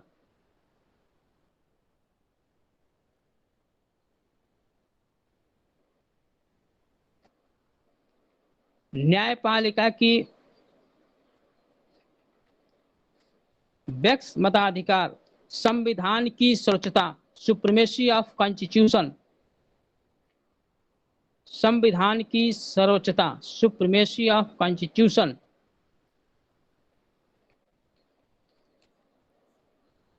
संविधान की सर्वोच्चता। जैसे आप देखिएगा कि ब्रिटेन के संविधान में सुप्रीमेसी ऑफ पार्लियामेंट को स्वीकार किया गया है, ठीक है। अमेरिका में है सुप्रीमेसी ऑफ जुडिशरी को स्वीकार किया गया है। हमारे यहाँ सुप्रीमेसी ऑफ किसको है, कॉन्स्टिट्यूशन को है। जैसे ब्रिटिश संसद के बारे में कहा डॉक्टर डी लोमे ने कहा कि ब्रिटिश संसद स्त्री को पुरुष और पुरुष के स्त्री बनाने के अलावा अन्य सभी कार्य कर सकती है। मतलब इतना पावर है ब्रिटिश पार्लियामेंट के पास, क्योंकि वहां पर अगर संसद कानून बना देती है तो उस पर कोई रिव्यू नहीं हो सकता, और वह कानून स्वयं कौन बदलेगा, संसद स्वयं बदलेगी। अमेरिका में क्या है, सुप्रीमेसी ऑफ जुडिशरी है। तो जस्टिस हुन लिखते हैं कि संविधान वह है जो न्यायाधीश कहते हैं कि वह ऐसा है। इसी से अमेरिका में कहावत है कि एवरी मंडे संविधान बदल जाता है, क्योंकि जो न्यायाधीश कह दिए वह संविधान। वहां पर सिस्टम यह है कि जुडिशियल रिव्यू में है, जैसे मारबरी बनाम मेडिसिन के जो विवाद हुआ 1803 में, वहीं से न्यायिक पुनरावलोकन निकल के आता है। और अमेरिकी कांग्रेस किसी प्रकार का कानून बनाती है और उसे अमेरिकी सर्वोच्च न्यायालय असंवैधानिक घोषित कर देती है, तो उस पर दोबारा अमेरिकी कांग्रेस कानून विधेयक लाइन ला सकती है और उस पर कानून नहीं बना सकती है। इतना पावर है, क्या नाम है, सुप्रीमेसी ऑफ जुडिशरी को अमेरिका में। लेकिन हमारे यहाँ व्यवस्था किया गया है सुप्रीमेसी ऑफ कॉन्स्टिट्यूशन को। संविधान की सर्वोच्चता को, कि हमारे यहाँ भी न्यायिक पुनरावलोकन है। अगर यदि पार्लियामेंट कोई कानून बनाती है या विधानसभा कोई कानून बनाता है जो संविधान के विरुद्ध है, तो उसे न्यायालय अवैधानिक घोषित कर सकती है। पार्लियामेंट ऐसा कोई भी कानून नहीं बना सकता है जो संविधान के विरुद्ध हो। ये सब सारी चीजें हैं, काफी अंतर है। क्या बोल रहे थे सर? पार्लियामेंट कोई भी ऐसा कानून नहीं बना सकता है जो संविधान से, पूरा जरा क्लियर कीजिएगा प्लीज। जैसे कहाँ के परिप्रेक्ष्य में, ब्रिटेन के परिप्रेक्ष्य में कि इंडिया के परिप्रेक्ष्य में? दोनों के परिप्रेक्ष्य में, पहले ब्रिटेन के उसके बाद इंडिया के। जैसे ब्रिटेन में यह है कि अगर पार्लियामेंट कोई कानून बनाता है तो वहाँ तो परंपराओं और प्रथाओं पर सारी चीजें हैं।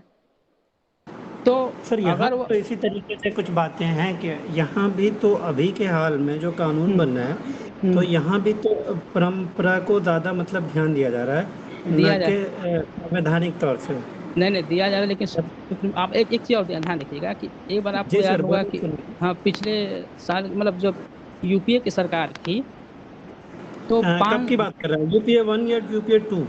यूपीए 2 की शायद मुझे याद आ रहा है। उसमें 5 साल की सजा पे यह हुआ था कि क्या नाम, सुप्रीम कोर्ट ने कहा था कि चुनाव नहीं लड़। किसकी सजा को सर? जो भी कहे कि जो भी सजा पा दिए हैं राजनेता जो भी हैं उनको चुनाव, राजनेता जो भी मेंबर ऑफ पार्लियामेंट एमएलए का चुनाव लड़ते थे, अगर वो सजा पा गए हैं सुप्रीम कोर्ट से या हाई कोर्ट से सजा पा गए हैं तो उनको चुनाव लड़ने से वंचित किया जाएगा। सुप्रीम कोर्ट ने रूलिंग आया था। ये यूपीए 2 में आई थिंक सर 2011 की बात है। हाँ ऐसा ही आया था। 11 या फिर 12 के शुरुआत की बात है। यस। तो उस पर पार्लियामेंट ने कानून लाने का प्रस्ताव लाया, जिस पर राहुल गांधी ने विरोध किया। तो यहीं पर थोड़ा जुडिशियल रिव्यू हमारे राहुल गांधी ने 1 minute excuse me sir, Rahul Gandhi ने किस बात पे विरोध किया था, न कि इस बात? हमको ज़्यादा नहीं पता है कि क्या हुआ क्या नहीं हुआ, ज़्यादा उसके पक्ष में हम नहीं पढ़ेंगे, लेकिन उस पर पार्लियामेंट में विरोध हुआ, बाद में वो बिल नहीं पास हुआ। और सारी चीज पार्लियामेंट में विरोध हुआ तो विरोध हुआ चूंकि विपक्ष उस वक्त की, जो अभी की जो गवर्नमेंट उस वक्त विपक्ष में थी, उसके कारण विरोध हुआ, ना कि सिर्फ मतलब यूपीए गवर्नमेंट की वजह से।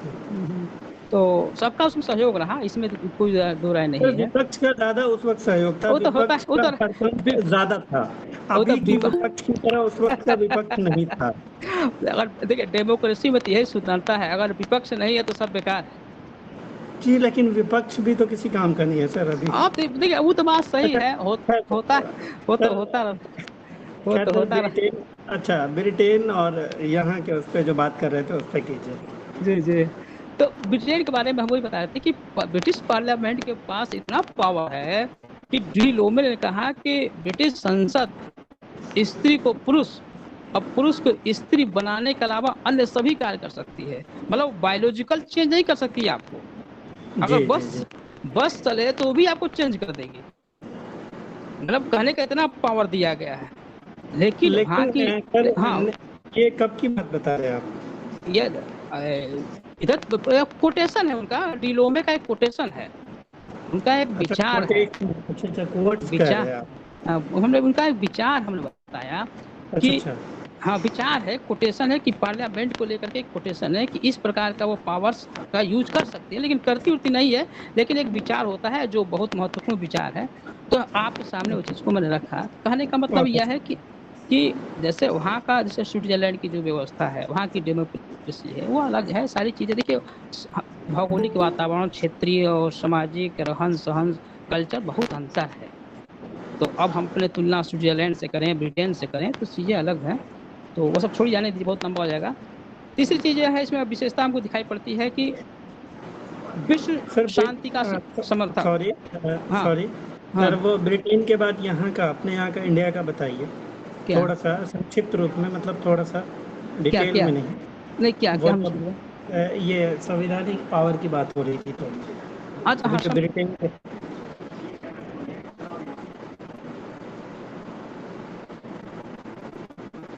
हेलो, आज आवाज आ रही है? जी सर, आ रही है जी सर। जैसे अब जैसे हमारे यहाँ जो सिस्टम है कि क्या कहते हैं, पार्लियामेंट है जो कानून बना सकती है, संसद जो कानून बनाती है, यदि वह कानून बनाती है और वह संविधान के विरुद्ध है और ऐसा कोई कानून बनाती है जो संविधान के अनुरूप नहीं है, तो पार्लियामेंट पर न्यायपालिका उसे असंवैधानिक या अवैधानिक घोषित कर सकती है। तो हमको नियर बाय में ऐसा कोई कानून बना है जिसको मतलब कि न्यायपालिका ने या फिर इस तरीके असंवैधानिक करार दिया? हाँ याद आया, अभी एक कानून बना था जिस पर क्या नाम है, सुप्रीम कोर्ट ने अवैधानिक घोषित कर दिया और बाद में क्या कहते हैं, पार्लियामेंट उसी कानून को नए सिरे से ला करके और पार्लियामेंट से पास किया है। सबसे अच्छा एग्जांपल सर होगा, सबसे अच्छा एग्जांपल होगा सुप्रीम कोर्ट जो जज का अपॉइंटमेंट वाला, उसमें सुप्रीम कोर्ट ने इंटरवेंशन करके और वो बंद किया था। बिल्कुल बिल्कुल बिल्कुल बिल्कुल। किस मामले की बात कर रहे हैं शिवाजी? अब उसको छोड़। सुप्रीम कोर्ट के जो जज की अपॉइंटमेंट के लिए जो कमेटी का सेटअप कर दिया था मोदी गवर्नमेंट ने, के लिए सुप्रीम कोर्ट ने इंटरवेंशन किया कि गलत है और उसके बाद में वहाँ पे रूल पास हुआ तो फिर हट गया। सर जो भी सर लॉ है सर को करते हैं तो सर किस आधार पे किस आधार पे सर वेरीफाई किया जाता है, फिर उसको सर लाया जाता है, ऐड किया जाता है? हेलो सुनिए, बताएं आप अपने उसको रहने दिए, हमारा लंबा हो जाएगा, 4 बजे जा रहा है, दिक्कत हो जाएगा हमको। तो एक तो है रूल ऑफ लॉ, दूसरा है जुडिशियल रिव्यू, न्यायिक पुनरावलोकन की भी एक विशेषता है भारतीय संविधान की। तो ये सब सारी चीज़ें विशेषताएं हैं। अब हम चर्चा और परिचर्चा करेंगे जिसमें हम 2-3-4 बिंदु पर हम बात करेंगे। तो सबसे पहला है कि निर्मित और लिखित संविधान कहते किसको हैं। हम 2-3 पॉइंट्स क्लियर करेंगे और उसके बाद से सीधे हम पॉलिटिकल पार्टी पे चलेंगे। तो पहला है कि लिखित और निर्मित संविधान। आपको हमने शुरू में ही बताया कि अलिखित संविधान जो है वो ब्रिटेन में है, और जबकि आपके संयुक्त राज्य अमेरिका, सोवियत, रूस, फ्रांस, चीन, जापान, स्विट्जरलैंड और भारत में लिखित संविधान का प्रावधान लिखित संविधान का प्रावधान किया गया है। और लिखित संविधान उसे कहते हैं जिसमें शासन संचालन संबंधी बातें स्पष्ट रूप से लिखी हुई हो। भारतीय संविधान का जो प्रलेख है, जो नियमावली है, जो संविधान सभा द्वारा तैयार किया गया, इसके निर्माण में 2 वर्ष 11 माह 18 दिन का समय लगा था, जिसमें आपके 395 अनुच्छेद, 12 अनुसूचियां और 22 भाग की व्यवस्था की गई है। यह सब सारी चीजें हैं। दूसरी चीज है कि एक लंबा प्रलेख इसको कहे हैं, एक विशेषता के रूप में हमने बताया है। हम चर्चा पर चर्चा करना चाहते हैं क्योंकि अक्सर इंटरव्यू में यह पूछा जाता है कि भारतीय संविधान को विश्व का सबसे बड़ा संविधान कहा जाता है। इस पर आपका क्या विचार है? यह अक्सर इंटरव्यू बोर्ड में पूछा जाता है। तो इसके सबसे विशाल होने का जो सबसे बड़ा कारण है, इसमें केंद्रीय सरकारों के साथ साथ प्रांतीय सरकारों के भी स्वरूप व शक्तियों की व्याख्या की गई है। क्लियर हो गया? इस कारण से भारत का संविधान विश्व का बड़ा संविधान हो गया है। दूसरी चीज में है कि संघ की जो विभिन्न इकाइयां या प्रांतों के अनेक वर्गों में रखा गया है।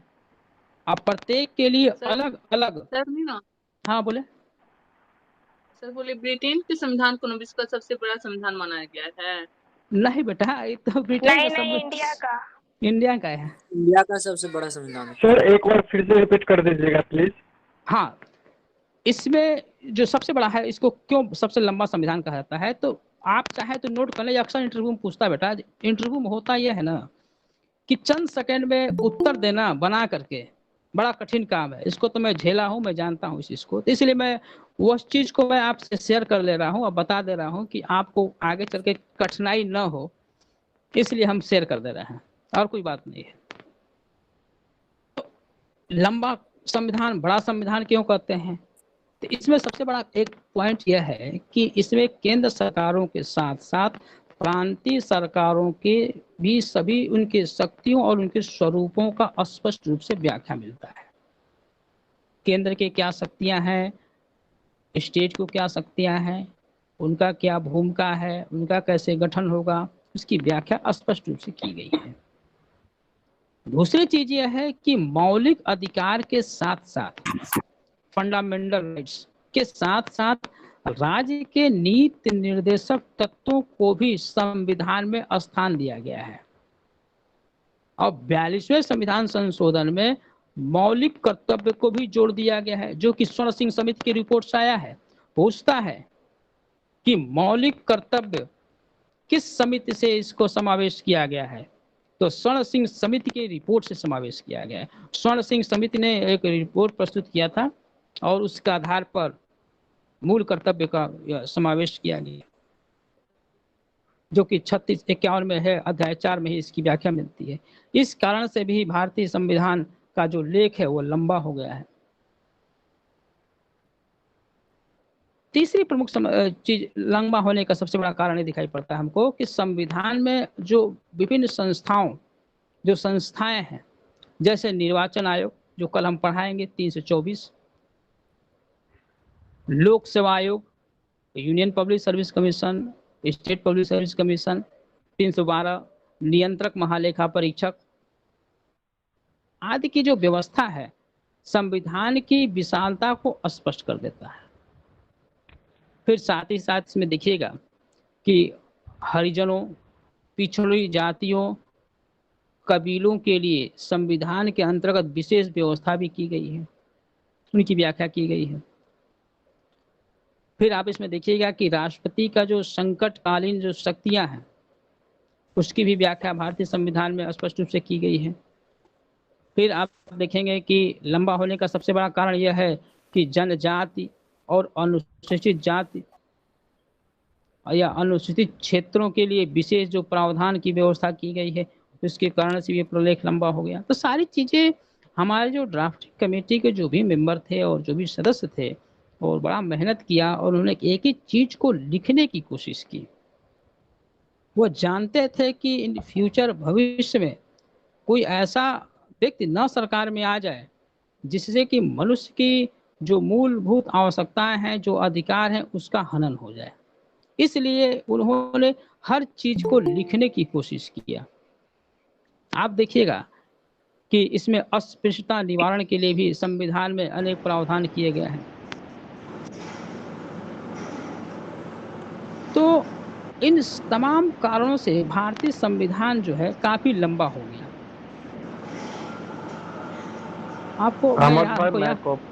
हमको याद आ रहा है कि डॉक्टर BR अम्बेडकर ने संविधान सभा में भाषण देते हुए कहा था, उसको चाहे तो लिखिए, बहुत अच्छा यह है। संविधान सभा में भाषण दिया था और यह पूछता है, लगभग इंटरव्यू में लगभग पूछता है। उन्होंने कहा कि भारत की भूमि, ध्यान से सुनिएगा और लिखिएगा, कि भारत की भूमि मूलतः अप्रजातांत्रिक या अलोकतांत्रिक है। भारत की भूमि मूलतः अप्रजातांत्रिक या अलोकतांत्रिक है, जिसके ऊपर प्रजातंत्र को सजाकर खड़ा कर दिया गया है। सर एक बार फिर से रिपीट कीजिएगा। क्या बेटा? सर ये कहाँ? सर फिर से रिपीट कीजिएगा। भारत की भूमि मूलतः अप्रजातांत्रिक या अलोकतांत्रिक है। यह संविधान सभा में भाषण देते हुए कहा था डॉक्टर BR अम्बेडकर ने कि भारत की भूमि मूलतः अलोकतांत्रिक अप्रजातांत्रिक है। सर हेलो, हाँ, किस सोर्स को रेफर कर रहे हैं सर? कहाँ पे दिया हुआ है ये? आप जा करके साइड पे देखिएगा, आप कहीं भी देखिएगा, रिसोर्स मिल जाएगा। हमको प्लीज डिस्टर्ब ना करें हमको। सब ऐसी समय 1 घंटा में हमको सब पूछ लीजिएगा। सर ऐसा क्यों कहा गया था कि भारत की भूमि अलोकतांत्रिक है? अब हम बता तो रहे हैं वो क्यों कहे, उसके पीछे रीजन है। अब 1 घंटा में सब घोट नहीं ना दे देंगे आपको। सर कंटिन्यू सर, बोलिए। भारत की भूमि मूलतः अप्रजातांत्रिक है, जिसके ऊपर प्रजातंत्र को सजाकर खड़ा कर दिया गया है। ऐसी स्थिति में यह बुद्धिमानी है, ऐसी स्थिति में यह बुद्धिमानी है कि ऐसी स्थिति में यह बुद्धिमानी है, मतलब क्या बेटा? उससे पहले प्रजातांत्रिक या आलोकतांत्रिक है, जिसके ऊपर हाँ अच्छा हाँ एक मिनट याद करना दीजिए। जिसके ऊपर, हाँ ठीक याद आ गया, जिसके ऊपर प्रजातंत्र को सजाकर खड़ा कर दिया गया है, जिसके ऊपर प्रजातंत्र को सजाकर खड़ा कर दिया गया है। ऐसी स्थिति में यह बुद्धिमानी है, ऐसी स्थिति में यह बुद्धिमानी है कि प्रशासन की रूपरेखा, ऐसी स्थिति में यह बुद्धिमानी है कि प्रशासन की रूपरेखा निर्धारित करने के लिए विधान मंडलों या व्यवस्थापिकाओं पर भरोसा न किया जाए। सर निर्धारित करने के लिए, उसके बाद करने के लिए विधान मंडलों या व्यवस्थापिकाओं पर भरोसा न किया जाए।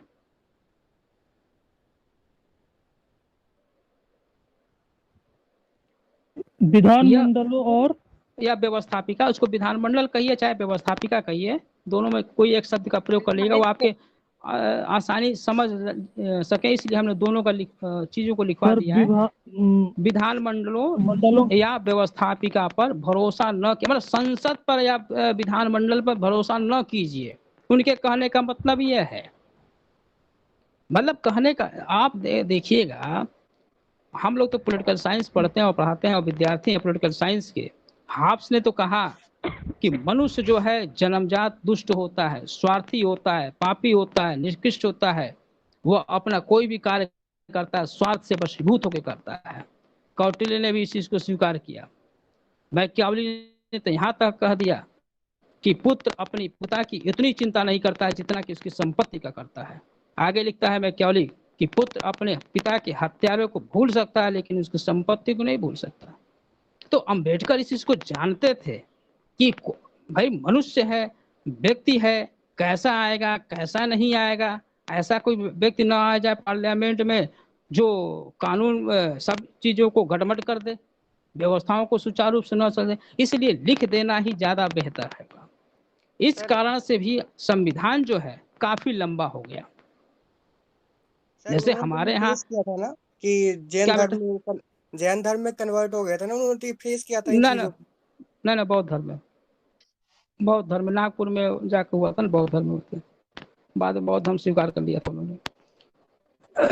तो इस कारण से भी भारतीय संविधान काफी लंबा हो गया। इसमें अब हम आप एक चीज और हम समझा दें कि संपन्न सर कह रहे थे कल से कमेंट ऑफ करवा दीजिएगा, और जब ज़रूरत हो या कुछ किसी को बोलना हो या पूछना तो बोले। ये सर कमेंट्स ऑफ करवा दीजिएगा प्लीज़ कल से। अच्छा ठीक।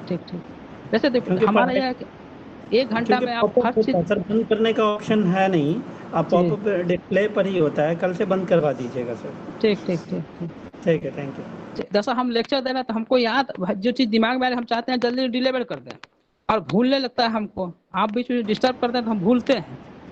नहीं सर डिस्टर्ब नहीं कर रहे हैं, एक्चुअली में बता रहे हैं कि ये जो लोग हैं एकदम कमेंट्स कल से ऑफ कर दीजिएगा प्लीज। चीजें हमको घबराहट होने लगता है ना कि भूल ना जाए, वो चीज छूट ना जाए। मालिक देखिए उसमें आपका नुकसान होगा ना, हमारा क्या नुकसान है? हमारा कोई नुकसान नहीं होगा।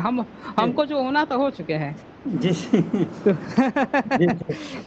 इसलिए हम नहीं चाहते हैं कि आपका कुछ नुकसान हो, तो कंटिन्यू कर रहे हैं। तो इसमें एक और हमने विशेषता लिखवाया था। हम मेन बिंदु का ही हम चर्चा करेंगे, परिचर्चा करेंगे, सब हम एक्सप्लेन नहीं करेंगे। एक इसमें लिखवाया था हमने कि संपूर्ण प्रभुत्व संपन्न लोकतांत्रिक पंथ निरपेक्ष समाजवादी गणराज्य। तो संपूर्ण प्रभुत्व संपन्न का जो तात्पर्य होता है कि सॉवरेंटी जो होता है, संप्रभुता हो जाता है कि इंटरनल और एक्सटर्नल, आंतरिक और बाह्य दृष्टि से दोनों रूप से वह स्वतंत्र हो। जैसे आपसे पूछा जाता है कि क्या 15 अगस्त 1947 से पूर्व भारत क्या संप्रभु था या भारत क्या एक राज्य था? तो नहीं। क्यों? क्योंकि उस समय जो भारत था वह ब्रिटेन का गुलाम था, ब्रिटेन का एक उपनिषद था। जो इसकी जो सॉवरेंटी थी वो किसके पास थी? ब्रिटेन के पास थी।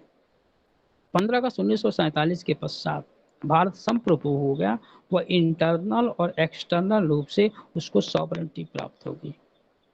इसलिए कहा जाता है संपूर्ण प्रभुत्व संपन्न लोकतांत्रिक गणराज्य। मतलब आंतरिक क्षेत्र में भारत की सीमा के अंतर्गत कोई भी सर्वोपरि सत्ता नहीं है और बाह्य क्षेत्र के अंतर्गत वैदेशिक नीति के निर्माण में भारत पूर्णतः स्वतंत्र है। वह किसी भी देश के साथ समझौता कर सकता है, बातचीत कर सकता है और सेना रख सकता है, यह सारी चीजें कर सकता है।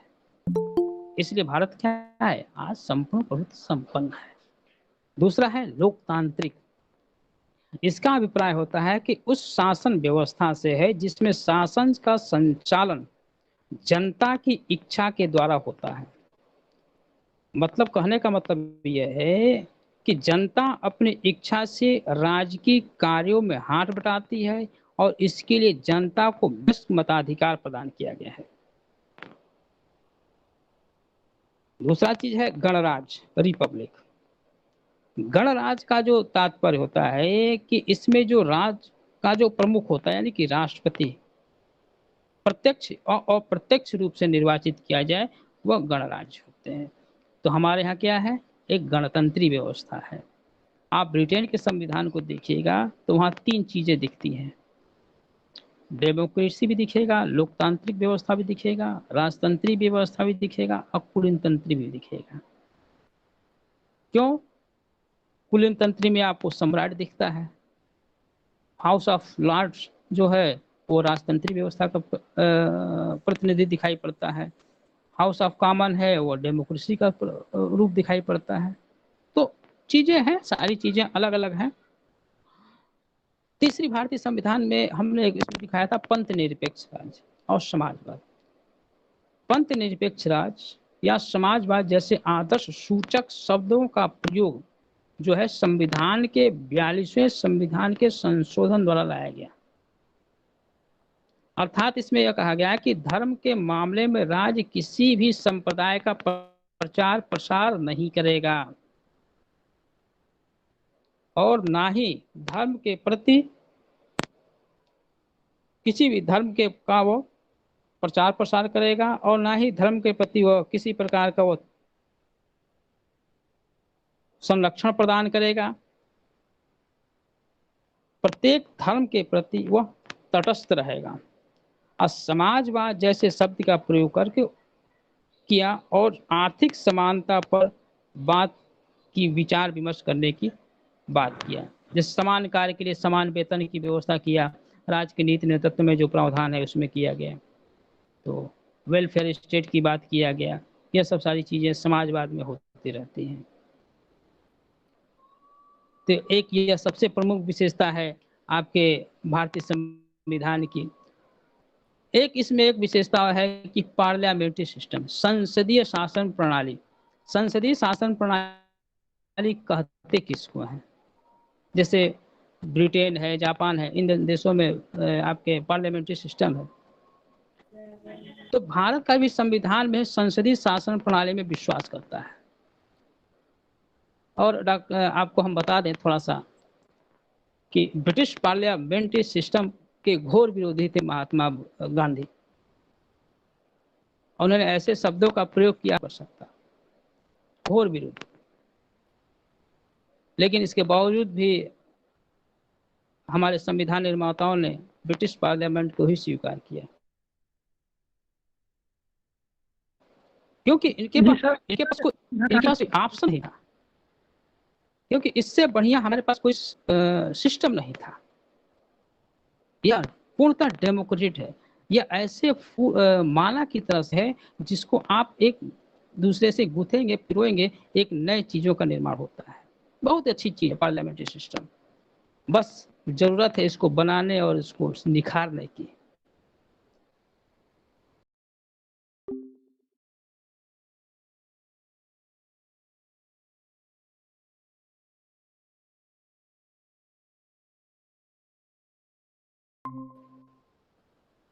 संसदीय शासन प्रणाली में जो राज्य का जो प्रधान होता है वो नाम मात्र का होता है, जिसे संवैधानिक प्रधान होता है, जिसे राष्ट्रपति जो होता है। प्रांत में आप देखिएगा राज्यपाल है वो नाम मात्र का या संवैधानिक प्रधान। वास्तविक जो सत्ता होती है मिनिस्ट्री ऑफ काउंसिल, मंत्री परिषद में निहित होती है, जिसका प्रधान कौन होता है? प्रधानमंत्री होता है। मंत्रिमंडल अपने सामूहिक रूप से किसके प्रति उत्तरदायी होते हैं? व्यवस्थापिका के प्रति उत्तरदायी होते हैं, जिसलिए इसको उत्तरदायी सरकार भी कहते हैं। तो पार्लियामेंट्री सिस्टम बहुत ही अच्छा सिस्टम है, इसमें कोई दो राय नहीं है, और चीज़ों को बहुत ही अच्छी तरीके से हमारे यहाँ उस चीज़ों को अडॉप्ट किया गया है भारतीय संविधान में। इसमें एक विशेषता और आपको हम बता दें, लचीला और कठोर दो चीज़ें होती हैं। जैसे अमेरिका के संविधान में जो है वह कठोर संविधान है, वहाँ आज तक का रिकॉर्ड है कि 22 ही संशोधन हुआ है, उसके अलावा संशोधन नहीं हो पाया। और हमारे यहाँ जो चीज़ें हैं वह लचीला भी है और कठोर भी है। जैसे संविधान की धारा 368 में अंतर्गत संशोधन की प्रक्रिया का व्याख्या की गई है।